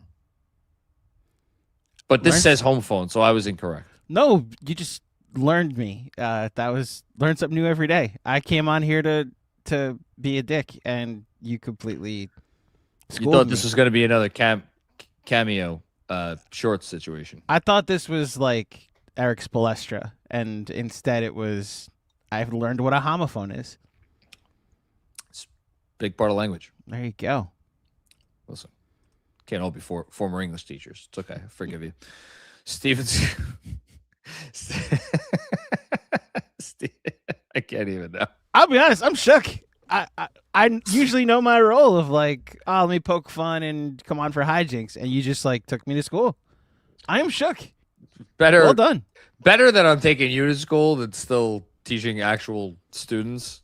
Yes. Cosign. Co-signed by me, co-signed by you, and co-signed by all of those students that I would otherwise be teaching. God love them. Stevens Guillaume, Knicks broke that Cavs team. When they had, I forget what it put them up. I think it put them up by 16, but they got a stop, and then they came down, and there was like a screen, and somebody was driving down the left side of the paint and went in for an uncontested layup. I forget who it was. It doesn't even matter. It was Brunson. It was Brunson. Yeah. And it was just, there were like 2 or 3 Cavalier players just standing there, just looking at him. And I was like, oh, okay. I guess that's where we're at. I can't even blame him, honestly. Thanks, Stevens. Brian Less. What's going on, Brian? One of 2 super chats here. 5 years ago, I attended Game 5 of Trey knocking out I was at that game also, so we were both at that game, Brian, and got on a plane with my fiance and moved to Houston. I found KFS while trying to find a dose of home during the infuriating 21-22 season. I'll read your next super chat before commenting on that. Tonight, I held my breath pacing my house that my first game back as a New Yorker. Oh, this is awesome. Wouldn't be their first loss in a month. Thank you to the Knicks for the homecoming win, and thank you, KFS, for always keeping transplanted New Yorkers close to home. Well, a couple things. Number one, welcome back to New York. I don't have to tell you, there's nothing like it. Houston, I've been there. I was there once. When I was coaching. Yeah, I coached the Trilad team. No, right? Yes. Is that what I was doing there? Yes, that's what I was doing there. I was coaching a Trilad team there. I was only there for a couple of days. It was a lovely city. Wish I got to spend more time there. Hope you had a good time, but welcome back. Number 2, I wonder how many people are there like you that like maybe found us or used us as a conduit or whatever during the 21-22 season. That was a rough season for all involved. It was a rough season for the Knicks. Andrew's eyes just went wide. That was a rough season for the Knicks. That was a rough season for me personally, as a content creator, and also, it's the first year we moved to Brooklyn, and that was a trying year for me, and for several reasons. But listen, that kind of stuff also, gives you character and, improves you. Whatever doesn't kill you makes you stronger. So I'll just say that, like, thanks for, sticking with us after that, sticking with me after that. And yeah, it was hopefully the best is still yet to come. How about that? Welcome back to New York, Brian. Thanks, man. Matty Heads. Watch party at Penn 6 was a movie. Knicks in 4 till it's not. Shout out to everybody who went to the watch party. Shout out to Penn 6 for hosting several watch parties for us over the course of this postseason. Really great that we've been able to strike up that partnership again. And shout out to Sean, Jeff, Rebecca. I don't know who else was there. Was Jeremy there? I'm assuming Jeremy was there. I don't know. Anybody from KFS was there. Shout out to everybody who showed up. Because that's really great. Thanks, Maddie. Rick F. This is completely nuts. Thanks for all you guys do. It's our pleasure. And this once-in-a-lifetime run is so much sweeter than when experienced with the fantastic KFS community. It's a community unlike any other. This I could say without question. This is a community unlike any other in the world of sports, in the world of sports fandom. And I apologize because as my life and demands have just gotten crazy, and as I still try to be a good dad and a good husband, I'm not in as many of the segments of our community as I would like to. I wish I had another day or two every week, another hour, several hours during every day. But like, chat BCC, shout out to them, shout out to the Substack, chat, which is, God knows, their legend status. Our Twitter community, like this YouTube comments. There's just so many different places that people have to go to be a part of this group. Discord. Yes. Shout out to our patrons. My God. We are gonna have a fun town hall if they could win one more game. That's gonna be a good time. I'm just gonna say this. Mr. 53 Wins has already asked me for a town hall this week for just to move the June one up. I think I could just safely say if the Knicks give us another week off, there will be a town hall at some point this week. We'll try to coincide it like we did last round with a game. With a game, because that's become like a really fun thing where we watch. For those who don't know what a town hall is, for our highest tier on Patreon, the Monroe tier, $15 a month, we do a town hall once a month. You get all the other bonus content and the other lower tiers as well, but we do a town hall once a month where a bunch of us jump on Zoom. We do trivia at some point. The people on the town hall have been crushing trivia for the entirety that we've started doing trivia. Also, what we've kind of discovered is that if we all watch a game together, it turns out being really fun. We watched the play-in game where that was fucking wild. Yeah, we watched Hornets Heat, and then suddenly we realized everybody was watching it, and so we just stopped all the banter and watched the game. It was a lot of fun. And then I planned the next one. We planned the next one around Game 5 of Pistons Cavs, which also went into overtime and had that crazy Cavs comeback when they were down by 9. Right. So who knows if the Knicks are able to wrap this up on Monday? Who knows? Like, job not finished. The series just started. But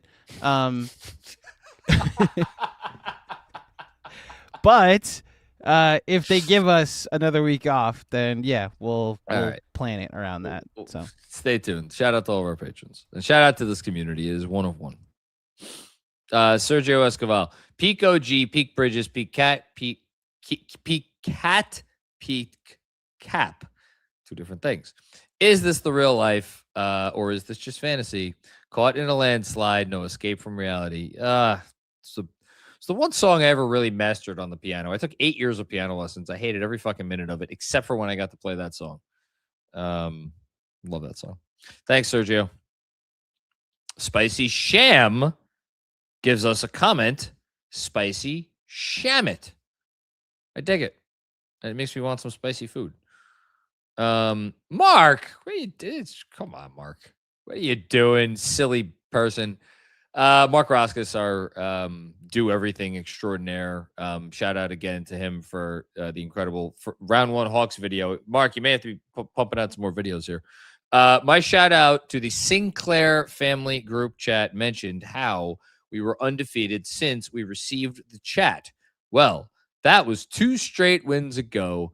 This is wild. All caps. Love you all. Shout out to the Jugger Knicks. Credit to Jeff Johnson. Jeff Johnson has been on one this postseason. Let me tell you, he has had some moments and some analogies and some great stuff.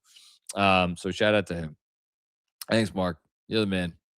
Paul McFarline. I gave you a shout out in the newsletter the other day. I think I did, Paul. At this point, I'm starting to wonder between Brunson, Bridges, Hart, Deuce, and Shamet, who's the best value for their contract.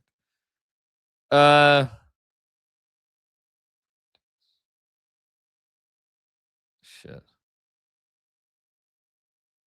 I mean, this feels obvious to me, to be honest.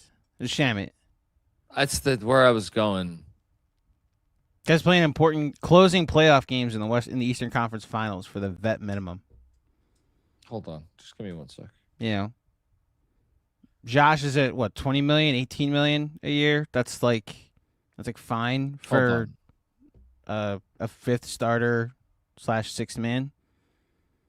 Bridges is paid accurately. Okay. Hold on. Oh, wait, Brunson, are you going to go?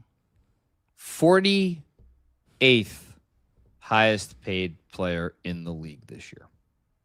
48. He is 2 spots higher than the DeAndre Ayton contract, which DeAndre Ayton did not actually get paid or did not. Hold on. He earned all that money, but it was for not playing basketball because he was waived. Right. Like, when you're 2 spots ahead of a guy that was paid to go away, shit. He's 4 spots higher than Jalen Green. He's 5 spots higher than Chris Middleton. He's 6 spots higher than Emmanuel Quickley. Now, we love IQ here at Knicks Film School. Big fans. But if you are in the same range as Emmanuel Quickley, like, I'm pretty sure, I think Jalen Brunson's best value. I got to be honest, I didn't read the part about Brunson. Brunson's the best value contract maybe ever. Other than the Steph Curry contract before he got the extension. Well, that's the best value contract in the history of the league. That's why I corrected myself. Well, like, hold on. Wemby today. That's a rookie contract. Every rookie contract with the number 1 pick is valuable. I'm talking about, like, Steph signed a second contract. Yeah. And then the Warriors became a title contender. Then, because his contract was so low and the league had a cap spike, they could sign Kevin Durant. So that's definitely the best value contract ever. I would argue Jalen Brunson taking this early supermax or this early max, allowing them to fill out the roster with the depth that potentially led to a championship team, is second. Yeah. Well, it's another reason I want them to win, because then there doesn't have to be any misgivings or uncomfortable conversations about what to do next, because you just give him an empty bag and tell him to go fill it up with cash. Indeed. Thanks, Paul. Nick Konotopsky. I think I got that. This team is so special. I can't believe we're 1 win away from the finals. Orange and blue skies, baby. Go Knicks. Thank you, Nick. That's really appreciate you chiming in. And yeah, 1 win away from the finals. What world is this? I don't know. Oh, it's a world where Joel Embiid makes $55 million. Second highest contract in the league. Oh, that's a value contract.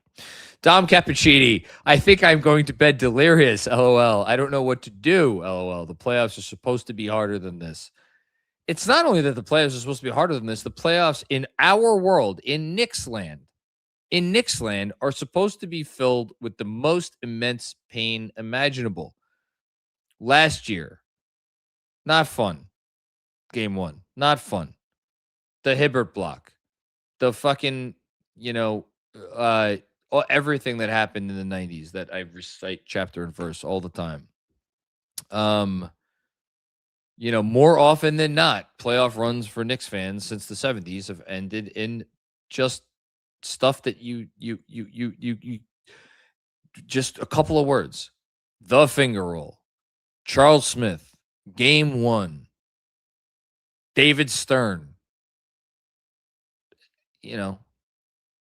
8 points in 9 seconds. That's how many words was that? 5. But you don't. Hibbert's block. You don't need a lot of words. Don't need a lot of words to describe this stuff. And now we're win from the finals. But look, in fairness, we had things were not hunky dory after game 3 or after game 2 or game 3 of the Hawks series. So maybe we just got our pain out of the way early. I don't know. Thanks, Tom. Jeff Guitars, thank you for the very generous super chat. Holy shit. Yes. Holy shit is right. Miguel Bustos, 5 more. That's all that needs to be said. I have a comment that I'll save, but man, so now I guess I can't say. Dolores asked me the other day in the car. She's like, "Will you be disappointed if they don't win the championship?" I said, "Of course I'll be disappointed, but as I've said, these shows, like, go out there, play hard, play. You've been playing. Let the chips fall where they may. Yada yada yada." And then said, "But if they win the championship, I could die in peace, provided our kids are always going to be healthy. Ideally, we get to live, a couple more decades, and we'll always be able to pay the mortgage. Everything else is fucking gravy. If they win 5 more games, die in peace. That's all there is to it." Again, they're the Red Sox. You get that one, like, what's there to complain about? Nada. You know? Not a damn thing. Not a damn thing. It's very easy to dream now that the number's at 5. It's a lot easier than it was a month ago. I'll tell you that much. Thanks, Miguel. Uptown Hoodie. I hope Mitch can rally. He's clearly struggling. He posted multiple times about his mental health. We're going to need him. Yeah, I think I don't want to write off speaking of my wife, she's a mental health counselor. Like, I take the mental health, everything about it, extraordinarily seriously. I also, knowing Mitch like I do, and I could say that because the one season I kind of covered the team in person, like got to know him a little bit. I think he's going through it right now, but I'm also not worried. I'm not worried about him. And I think and here's the other part. He's got a great support system, both within the locker room and like outside of that. He's going to be fine. Mitch is going to be fine. Dom with another one. Thank you, Dom. Cat needs to remain a Knick. It's official. The Cat over Giannis, Kawhi, and LeBron James. This Cat could get the Knicks to the promised land. Words I never thought I'd utter. I'm going to give a shout out to Mensa Smith, who is just like, you want to talk about an A-plus fan when it comes to confidence and supporting your team and all that sorts of stuff. Had a tweet earlier this year where he's like, I would take Cat over Giannis, full stop. And boy, was he raked over the coals for that. And boy, is he looking smart right now. Not sitting here saying Karl Anthony Towns in a vacuum is a better player than Giannis Antetokounmpo. But if you talk about this team and what Cat brings to them at both ends, by the way, at both ends. And yes, I'm saying that about a guy who was won Defensive Player of the Year. I'm pretty sure, right? Giannis won. I know he finished second. I'm pretty sure he won 1 year. I'll double check that. What are you asking? Defensive Player of the Year? He won it 1 year. When he won his second MVP, he also won Defensive Player of the Year. Yes. It was what? Him, David Robinson, and Michael Jordan the only ones to do that? Hakeem. David Robinson didn't win Defensive Player of the Year the year he won MVP? I don't think so. I know Hakeem won it the year he won MVP.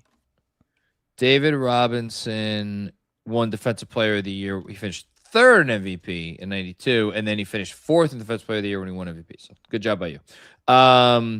Anyway, both ends of the floor. Cat's just better for this team than Giannis would be right now. It's a fact. Thanks, Tom. Ben, what's going on, Ben? How many more times does Jalen Brunson have to body Mitchell in the playoffs for this conversation to end? Oh, that conversation's over. That conversation's over. I mean, get another win. Get another win. Get one more win, but that conversation's over. Thanks, Ben. Robert Cross. Hello, Robert. First time, long time. It's your boy, John. May is Mental Health Awareness Month. I did not even realize that. Bad job by me.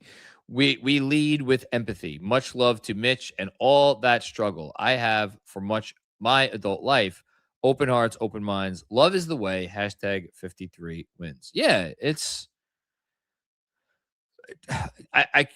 Yes, 100%. I completely agree with you.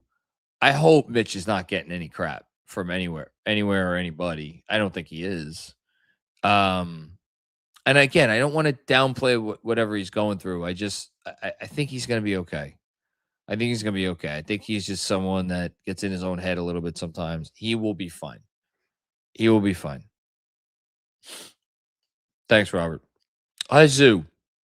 I've never seen a team genuinely just break teams. Maybe the 2017 Warriors. Cavs just gave up in the last 2 minutes. The Hawks game 6, Sixers game 4. Like, this is absurd. I think there have been teams that have broken other teams, but, and I want to be careful with how I phrase this because I don't want it to seem like I am disparaging the talent on this team. But usually there is an overwhelming talent discrepancy.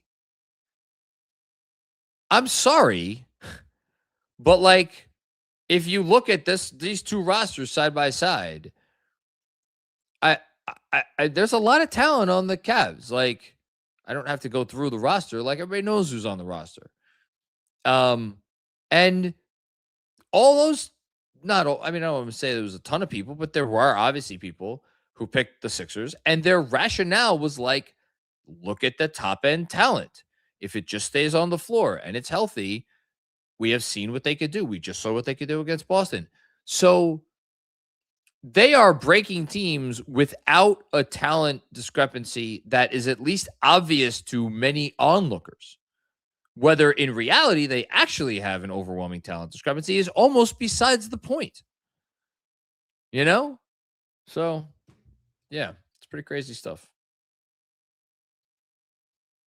Thanks, Lush. Oh, another one of these. M's out. Thank you. You've had a few of these, man. Thank you so much. Really appreciate the generosity here. This team, all of them, locked in, hungry, and not satisfied. Shout out to McCall. It's not easy when the chips are down to come back like he has, especially here with our fans. OG getting his form back. 1 more now, 4 more after. Let's fucking go. Let me stay on that, and it's actually appropriate that it's pretty soon after Robert made a comment about, mental health and the challenges that come when you are kind of going through it from that perspective. People have said that there's no better sports city to be in and be an athlete in when you're winning. That is true. But it's probably close. And I imagine that there are certain perks of being a winning athlete in LA, for instance, when they're doing well, or, even certain other sports obsessed cities. Like, I'm sure being a member of the Cowboys was pretty fun in the 90s. And I'm sure, Red Sox players in Boston over the, when they're winning. I know for a fact that there is no tougher place to be an athlete when your team is not good. And I'm not saying it's that New Yorkers are coming up to you and being like, hey, fuck you. But you can't run from it. You can't hide from it because it's so loud and it is always present. It's always present. You can't escape it. I don't care how big of I don't care if you have no social media apps on your phone. I don't care if you drive around with headphones on, you never listen to the radio. I don't care if you walk around with fucking literal blinders on to the point that you can't see the back page. You know it. You know it's there. And you know it is vociferous. So for Mikal Bridges to have persevered through that aspect of the challenges, speaks a lot about him and his professionalism and his ability to concentrate on what he needs to concentrate on. Thanks, Emzel. Appreciate you. Black Dog. What's going on, Black Dog? Love you guys. Broom time. Fan since 84. That's awesome, man. Thank you. Love you too. And get the broom ready. Might need it on Monday. Joseph Zacola. What's going on, Joseph? I still don't think they've 100% hit their stride, but this is pretty freaking close. Unselfish, together, committed to the goal, utterly focused. Wow. Our Knicks are on fire. Let's freaking go Knicks. My mom would smile. I love that you keep coming back to this, Joseph. It's such a special thing. And I really do hope that this run is making that just a little bit easier. I know nothing's going to make it easy and nothing is going to take your attention away from that most of your day. But, hopefully at least for the time of the game and then maybe the time of these post games, you get to have a smile on your face. Have they hit their stride yet? I mean, they're shooting the freaking lights out of the ball. But look, hey, Jalen Brunson, right? Jalen Brunson, what does he have? 2 threes in the series? So there's something that could get better for sure. I think they could reach another level. I think there's a level of intensity that they could reach in the finals that maybe we haven't quite seen yet. Also. So let's just get one more and then we'll get there and we'll find out. Hazu, I don't know. I know Becky Hammond has cold sweats while sleeping. My gut is that comment is not keeping her up at night. if they win, if this dream comes true, and they get to the finish line and they cross it, yeah, I don't know who she worked. Did she work for ESPN? Is she still a coach? I don't know what Becky Hammon is doing, but ESPN better put her back on and do the right thing. Thanks, Hush. This jersey keeps falling. Ja, so focused. What's going on, Ja? Hold on here. 5 straight double-digit playoff victories, and I believe 10, double-check that, 10 double-digit victories out of 13 games in the playoffs. That sounds right, because the only single-digit playoff victory they had was Game 2 against the Sixers. So 1, 2, 3, 4, 5. Yeah, 5 straight double digits, which is crazy when you consider Game 1 of this series. Want to add Becky Hammon as the head coach of the Las Vegas Aces, which is like... Was she when she made that comment? You know what? She made that comment when? I don't know. 3 years ago? 3 years ago? 4 years ago? She has been the head coach. Yes, she was the head coach of the Aces when she made that comment. She's been the head coach of the Aces since Jalen Brunson was a Knick. Great. Well, congratulations to her. Yeah. 2-time? 3-time? How many WNBA championships has she won as a coach? 3. Very successful. WNBA champ. Yes, very successful. Very successful. One of the greatest basketball players of all time. But Jalen Brunson. missed the mark there. 1. Yes. Andy McCabe. Shamalama Ding Dong. Love that. And F them picks. What a run. Yes, indeed. Thank you for contributing. Shamalama Ding Dong. What a great word. True Genius. What's going on, True Genius? How you doing, man? I think these Knicks broke my brain. You're not the only one. The PTSD got a grip on me waiting for the shoe to drop, and they keep catching it out of the air. I stopped myself from seeing past the next possession. Let's go, Knicks. MF and wow. Listen. Win one more game. Just win one more game and then go to the finals and play this brand of basketball, and then there are no other shoes that have to drop. You know, like win one more, go play your game, and then we could all be content. True statement with another one. Very special team. Yes. Knicks have the potential to raise 3 banners and become the first team in NBA history to win the NBA Cup and the NBA Finals. God, I'd be honest. I'm not even thinking about the freaking cup, but that was, yeah, sure. Why not? That would be cool. You know what they should do? They should hang a finals banner, and then at the very bottom right, what? Respect the cup. Oh, Jesus. They should put like a little patch that says NBA Cup. No, what would be really funny is if he ends up hanging 2 banners next year. That would be so stupid. It'd be funny though. Like, it would be very funny. I would go for funny if like no.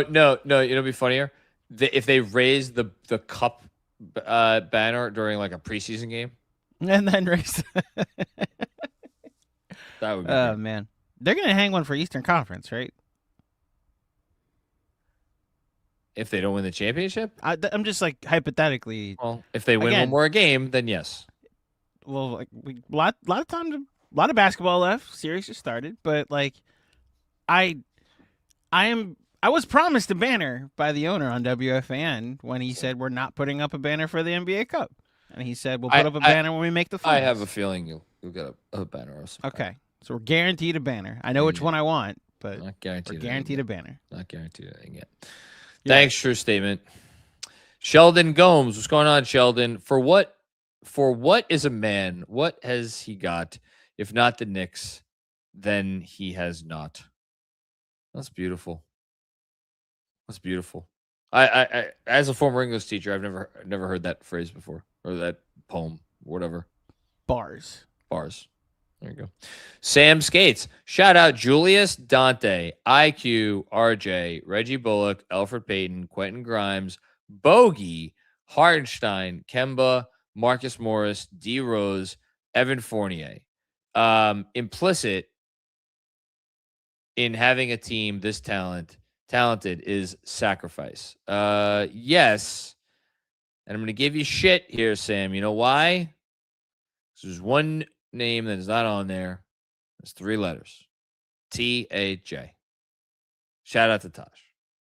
who, when I think of setting the foundation for this Knicks team, I know when was he last with the team? Was he with the team in the 23-24 season for a hot second? Yeah, Andrew's nodding his head yes. Just I don't know what impact he had on whether it was. I know he had an impact on Mitch. I know that, but whether he had an impact on Brunson or Deuce or a couple other guys on this roster that were here when he was here, whatever. But that's the only other guy you didn't mention that I feel the need to throw in there. And Alec Burks, actually. Alec Burks, fairly important. How did Marcus Morris sneak in there? How did Bogey B get in Well, there? Bogey was listen. I guess both of them were like the salary for or the trade return for two big pieces. So Yeah. But Marcus Morris was like, he got us the quickly pick. So that's what I'm saying. Like between Marcus Morris and then Bogey, like Bogey helped them win a playoff game, 2 playoff games, and then was the salary for Bridges. Yeah. Marcus Morris's contribution to the franchise was turning down the Spurs to go play for the Knicks so they could trade him for a first that became Emmanuel Quickly. That has now become OG Anunoby. Shout out Gershon Yabusele. Oh, shout out Dalen Terry. Thanks, Sam. Freeway Hustler. If the Knicks win the chip, Dolan should get rings for the OGs. It's been special. Yeah, 100%. Watching them enjoy this run from the side feels like their energy is out on that court with this group. All heart and guts. Let's go Knicks. F Max Kellerman. I have no idea what Max Kellerman said about this team. I've paid attention to a thing that Max Kellerman has said probably ever. Thank you for the generous contribution. And I mean, Patrick's going to get a ring because he's part of the team. He's a I don't know what his title is, but he's something. No, I think weird, but again, how far does it go? Because like Starks, I don't know what his role is, but I'm sure he gets. I know he gets paychecks from the organization because he does appearances and shit. Same thing with Sprewell. Same thing with LJ. How many of the guys? Patrick's like, he's like part. He's like part. I don't know if he's part of the front office or the coaching staff or a special conciliary or some bullshit. He's gonna get a ring. I don't know about some of these other guys. Thanks, Freeway Hustler. Nicolas Cage. I love this every time I see this picture. This team is special. Get the brooms ready. 10-game streak and everyone is rolling. Shout out to Travis Kelce's girlfriend. You can hold these brooms. It was the biggest pop of the night for my wife. I'll just say that when she saw Taylor there. Look, Taylor Swift, there's the only albums that have come out in the last 10 years that I can name are Taylor Swift albums. That's really sad, but also true. Sam skates with another one. Oh, we got some more. Okay. Shout out. Kevin Knox, Frankie Smokes, Pablo Prigioni, Andre Berniani. We're going way back here. Steve Novak. Well, shout out to Steve Novak because he's kind of part of the broadcast team now. Raymond Donuts Felton. Alexi Shved, Jeremy Lin, friend of the pod, Jeremy Lin, and oh my God, I don't know if I can endorse this last one. Derek Fisher. There's a lot of names over the years. A lot of names. Shout out to Kurt Rambis and the porn tweet. Technically, it was porn tweets that he liked. Like, it was that his likes were public and people could see what he liked on Twitter. When are we doing all-time ranking of the most famous porn-related tweets associated with Knicks people?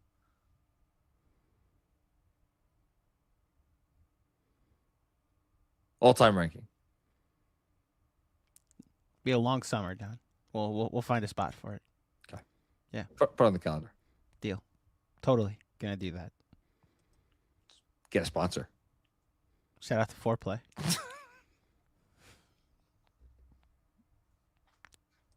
Beach chair. Macri, don't bet on the Knicks. Reason being, when I bet on teams to win, they lose. By this reasoning, bet on the Cavs to ensure the finals.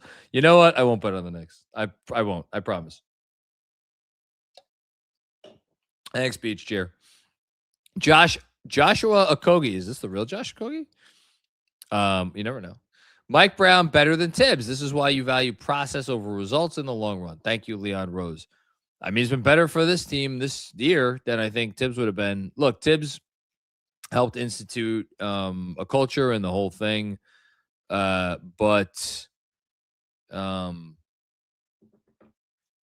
know, it ultimately, it doesn't matter who is like the better regular season coach. What Mike Brown's doing in this postseason is, I mean, stuff of legend at this point. Sam Garcia's dad. What's going on, Ray? F them picks. John, something tells me Sam and I are not going to game 5, are we? Knicks in 4. I don't know. I mean, look, maybe that. So we could look this up really quick. So all-time record NBA teams down 0-3.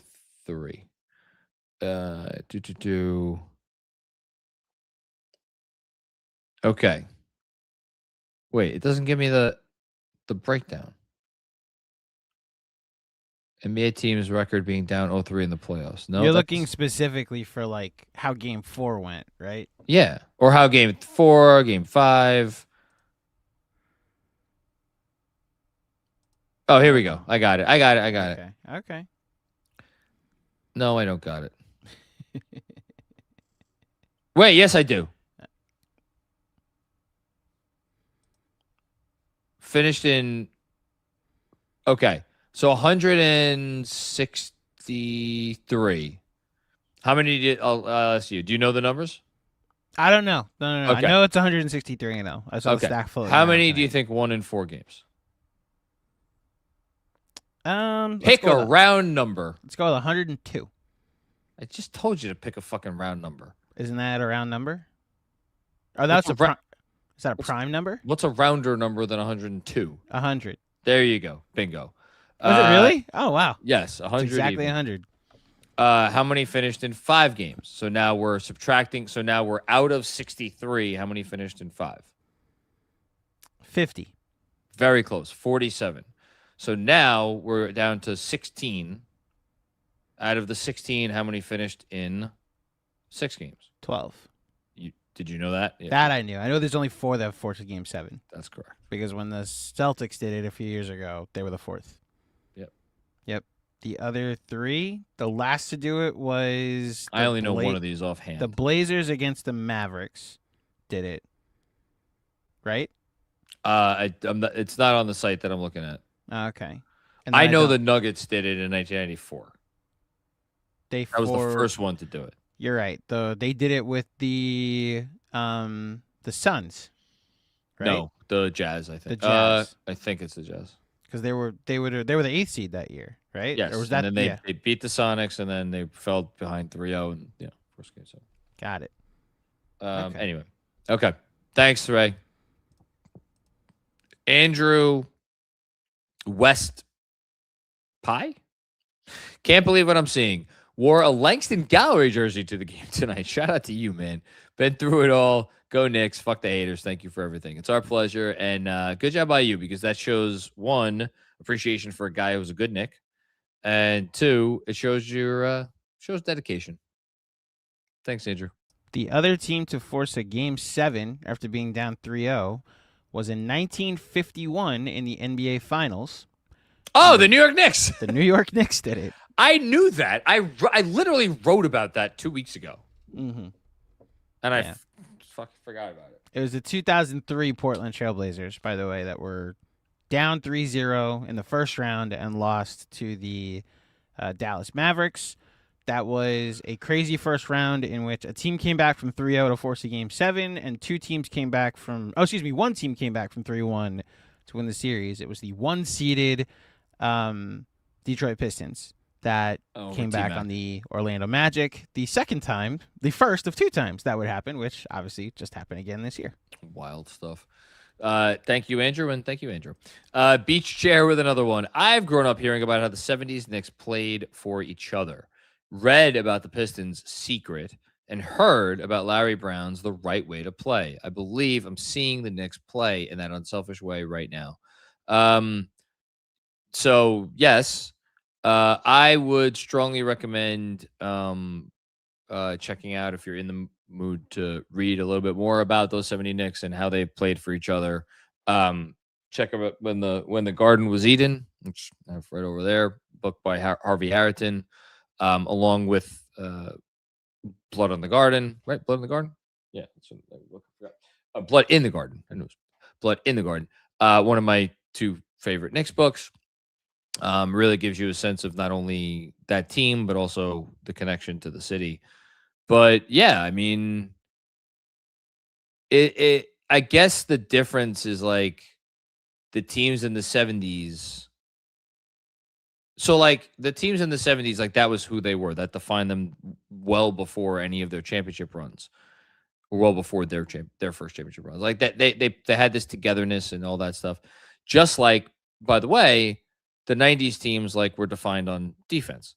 The way the Knicks are playing right now, I would not say that how they are playing right now is a style of play that has defined them for the last 2 years, which is what makes it very surreal.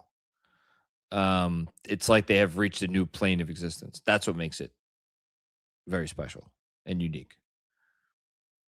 Neo-Marioism. Say it with me. 1 win away. Hasn't hit me yet. It's not going to hit me until they actually make the finals. And even then, I don't know that it'll hit me because, again, it's been 27 years. I don't think I had a driver's license where they last made the finals. So, yeah. Nicolas Cage, the closer we get, the more hungry we get. Everyone is locked in. The players, the fans, everyone. If I'm OKC or the Spurs, I'm shook. Historic. Hashtag 5 more. I tell you, you know what I'm rooting for tomorrow is I'm rooting for a resounding Spurs win. That's what I'm rooting for. Make that thing go 7, please. New York Impact. What's going on, New York Impact? Is that Paul Rudd?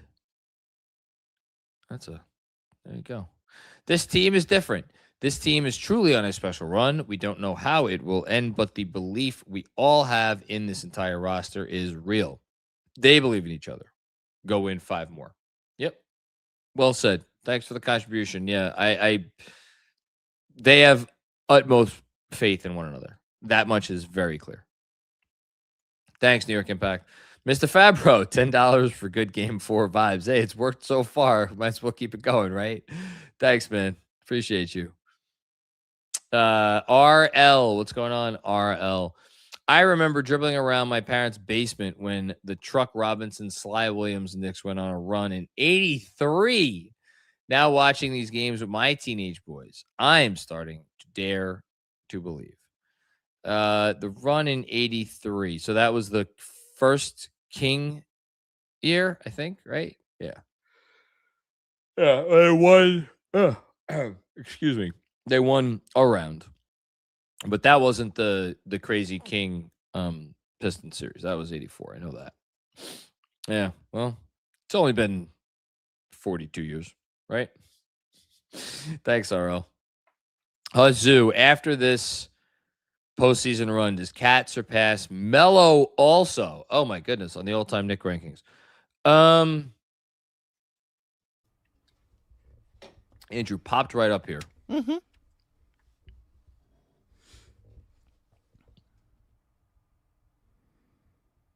I mean, he's already surpassed Julius.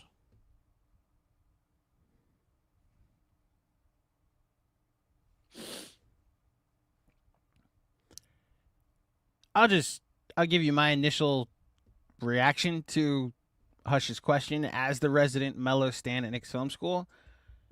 It's going to be really hard to put anybody above a lot of these guys if they are the team that makes it to the finals. Hold on. Look, if he wins a championship, then the answer is an obvious yes. Right, but like I'm saying, if you want to put Cat ahead of Carmelo Anthony, fine.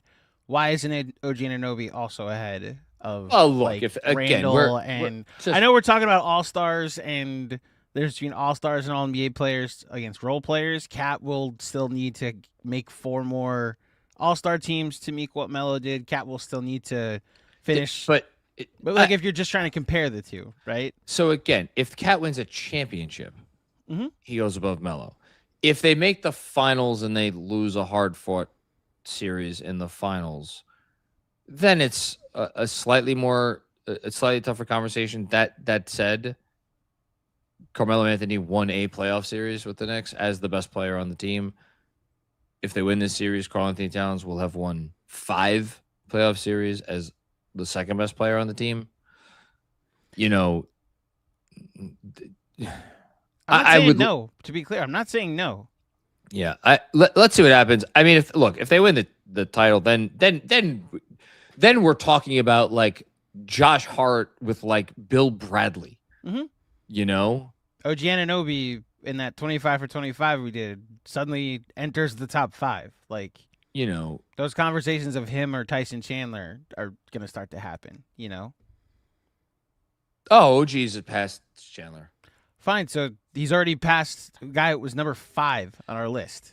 Yeah, it's just so it's like him or Amari. Like the Julius Randle conversation becomes interesting. I did my top 75 Knicks 5 years ago, and 1, 2, 3, 4, 5. No, sorry, 1, 2, 3, 4. I forget if 5 or 6 members of the championship team.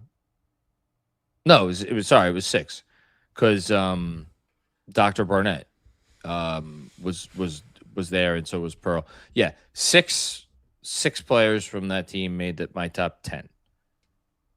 You know, so if this team wins a title, you know, it's gonna. I'll tell you, that top 15 is gonna get awfully crowded. Again, as the Melo stand, I'm open to it. Like, winning matters. I already had Cat at 4 too, so it's not like I was that far away from this anyway. You did. You know? Good job by you. Alex, ho-hum, another 30-point game from Brunson. Not close to the top story because we played as a team, all caps. Ends up McCall was right last year about Shamet being able to help the team. Good job by him, and good job by Leon Rose. Thanks, Alex. Appreciate you. I wore the lucky socks and the long pants. Michael Morando, my group of friends posed a question. Outside of Brunson, who is your favorite Knick? 5 brothers, 5 different answers. This team, man. Let's go Knicks. I mean, mine's Josh Hart. So, I don't know. Who's your favorite Knick outside of Brunson? Mine would be Karl Anthony Towns. Yeah. Respect what he's been through. Admire how he's like changing his narrative this postseason. Guy's scoring is all the way down, and he's accepted that that's what it has to take for me to play the best basketball in my life, which is all anybody is saying. You know? Yeah, no, it's a great answer. OG Anunoby also allegedly grew up a Mets fan. Oh, I didn't know that. And like hated the 2000 because you grew up in St. Louis and hated the 2006 Mets, the 2006 Cardinals that lost to the Mets in heartbreaking fashion.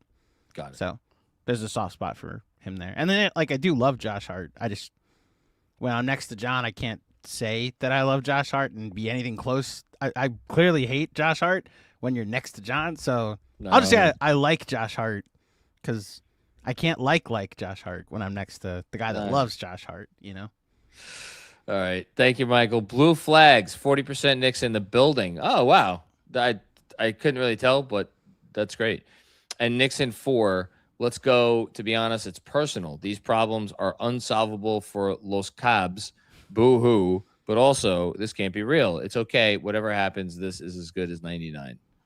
It's, I mean, 99 had the 2 singular magical moments. We now have, but we got game 1 of this series. You know, so 6 of 1, half dozen the other. Flame Emperor, what's going on, Flame Emperor? I will get a hashtag 53 wins tattoo too if they win a championship. Let's make it a thing.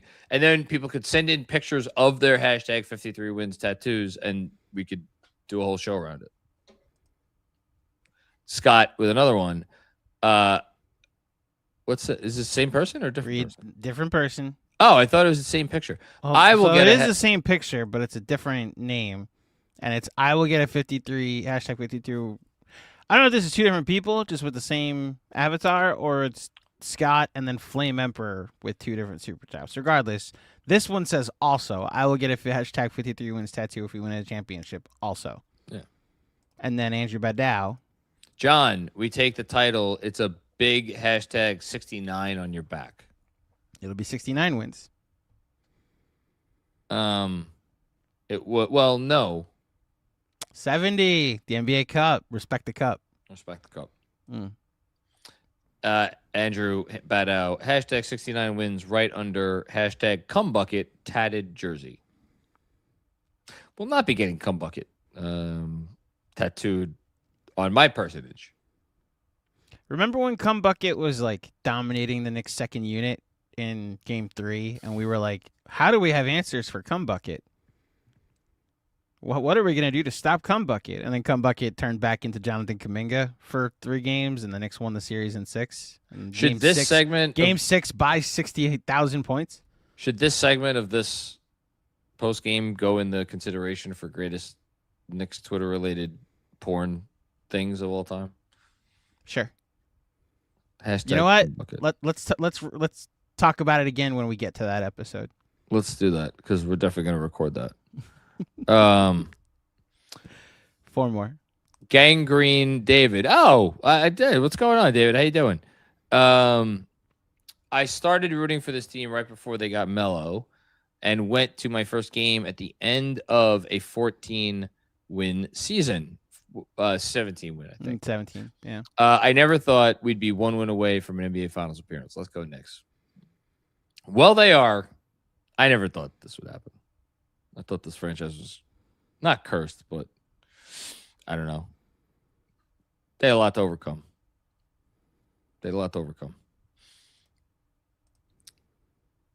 IEU. Read the chat. Yayan.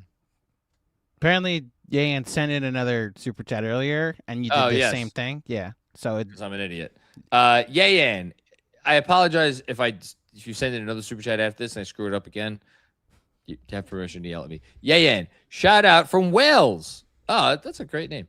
I gotta go to Wales. Love all the work you guys do and getting to see the Knicks go on this run. Well, thank you. Road trip to Wales. Well, we almost booked it. I told you we almost booked the trip. Did I tell you we're not going to LA anymore? No, you didn't. We're going to Bahamas instead. Oh, jeez. We had to change the dates because Sass has cheerleading stuff this summer, and we decided to pivot. But we thought about going to London instead. And we went to. We were like, let's go to London. Yeah, it's very different from LA. I know we're because it's a long story, but Bahamas at least you stay. I'm assuming you're leaving from Florida, or you're just gonna fly straight there. No, we're gonna fly straight there. Oh, okay. There you go. Yeah. Fine. We're as of right now, the farthest I'm going this summer is Vegas. So we'll see. We got to book that. You know what? They're about to give us a week off. Just book it this week. There you go. Okay. Thanks, Yan. Tim Bray, thank you for the generous super chat here. Been here from year 2, but never commented. Well, thank you. Appreciate that. Thanks you so much. What better time than now? Thank you so much for all you do for the Knicks community. Repping for Knicks Australia. 5 more wins. What time is it in Australia?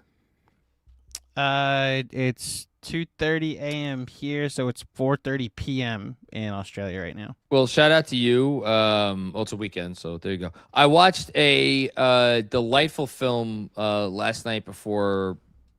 This is why I have problems, because I was so fucking exhausted all day yesterday. When I tell you exhausted, I was exhausted. I took multiple short naps just to get through the day in one piece, and then I sitting there, and I'm watching Spurs Thunder, and game starts to get out of hand. I'm like, yeah, let me put on a movie before bed, and I put on We Bury the Dead. I don't know if you're familiar with this film. I've heard of it. I haven't seen it, but I've heard of it. Came out earlier this year. It takes place in Australia or an island off the coast of Australia. It's a zombie movie, but a different take on the zombie movie. And I found it to be a really lovely little film. And just thought of that because it takes place in Australia. So thanks, Tim. Tim, if you don't watch horror movies, we apologize that that's the only association we have with. I obviously work with somebody that keeps me up till all hours of the night because he's on Australia time. He's in Melbourne, but I like to talk to me. That was a fun, scary movie, fun horror movie. One with the hand. I watched the first like 25 minutes of that, and then I had to do something, so I had to turn it off, and I haven't gone back to it. Yeah, first 45 minutes is very fun. Like when they keep doing the gimmick of the hand and the possession stuff. So. And then after the first 45 minutes, it becomes a horror movie, like very formulaic. But the opening one shot is outstanding. You know. Oh yeah, that was good. Yeah. 2 clarifications. Just confirming, yes, that is Paul Rudd on a totem pole from a music festival I attended a few years ago. That's cool. There you go. And then J-Mac, it's all good, man. Everyone butchers it. Yay, from Yayin? Yayin. Yayin. There you go. Yayin.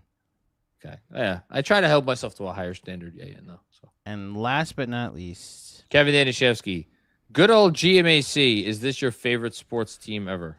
So this stems from some shit he's been giving me because the 2015 Mets are not high enough, apparently, in my all-time rankings compared to Kevin, who thinks they're again, I've seen more Mets teams than he has. So 2000 is probably higher. 2006 is probably a little higher. Now 2015, the Mets were like a 500 team for 4 months and then traded for Cespedes and then had the greatest 2.5 months that I may have experienced. 2024 is still higher. As far as the Knicks are concerned, this is my favorite playoff run ever. And and John can tell you, I went out of my way to enjoy this season. Like every time the low points existed, I just kept looking at I would just sort the stats on NBA.com since Martin Luther King Jr. Day. You had faith. Since the 2-9, I was just like, no, this team's good. Like, this team's really good. It's like 3 other teams that are better than them. 1 they might see in the finals. 2 they might see in the finals, and they've already beaten twice. 1 is Boston, who I think they match up well against, and the other is this Pistons team that I just don't believe in the playoffs. How dare you? Well, they get to hang their banner of beat the Knicks 3 times by a lot. It's my favorite Knicks team. Favorite sports team ever is a different conversation, mostly because of what the Mets mean to me. But favorite Knicks team ever, I don't know how. I don't know how it isn't, because the only other competition I think is the 1999 team, and you like things differently when you're 11 years old. You know, I'll just also add as we come to the end of this. This is also a team that has given us 10 straight post-game post-game live streams after. That were all wins, like 10 straight winning post-game live streams in the playoffs. So it as a Knicks fan, it's awesome, but potentially as a small business owner, it's even better. So I'll just leave you with that, Kev. And like, there's no Jets fan that comes close to this. Jets team that comes close to this at all. Well, it's because you don't. The Testaverde Conference Finals team, you weren't. I remember that? the AFC champ. That was the first year I watched the Jets. Okay. That's the first year I claimed being a Jets fan. Okay. Again, my first year watching sports was like, oh, this is great. My teams are going to win every year. The Mets are in the NLCS. The next year they go to the World Series. The Knicks are in the finals. The next year they fall short in the conference finals. The Jets make the conference championship game, and then they're the favorite to win the next year. And then 3 years later, Chad Pennington shows up. I thought sports were great, and then being a Mets, Jets, Knicks fan has been the horror story of this century. But it's why I think this Knicks season going the way it has, and this playoff run being as stress-free as it's been, relatively, is foreign to a lot of us. We're not used to like 10-game. We're not used to 5-game winning streaks in the postseason, let alone 10-game winning streaks in the postseason. What was our longest winning streak under Tibbs? Was it 3? In the playoffs, 3. Yeah. It was 3? They won 3 straight last year. They won Game 6 against Detroit, and then the first 2 versus Boston. And they won the last game against the Sixers and the first 2 against Indiana. Yeah. Okay. And they won 3 straight in the Cavs series with Tibbs. So they won That's 3 correct. straight They did it 3 3 times. times. And if you add them all up, it does not equal the amount of consecutive games they've won now. That's where we're at. Uncharted territory. But Yeah, pretty cool. And we appreciate everybody for being on a long ride with us.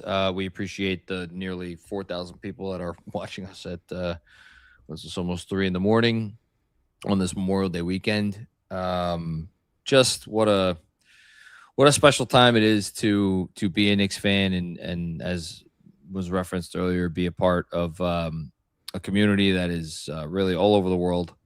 We're thrilled to be here to shepherd, this experience and be a companion piece during this magical run, as we will continue to do on Monday, where we will have a Memorial Day watch along and post game, and hopefully it would be a celebratory one. I keep saying that, like hopefully the next one will be as celebratory as this one, but and they keep being that way. Take it all in, enjoy the next couple of days. Running out of words. It's a special time.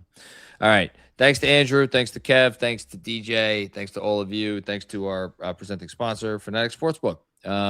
Because this has been another episode of the Knicks Film School Postgame Show presented by Fanatics Sportsbook. We will be back with more fun and games before you know it. And everybody enjoy your holiday weekend. Peace out.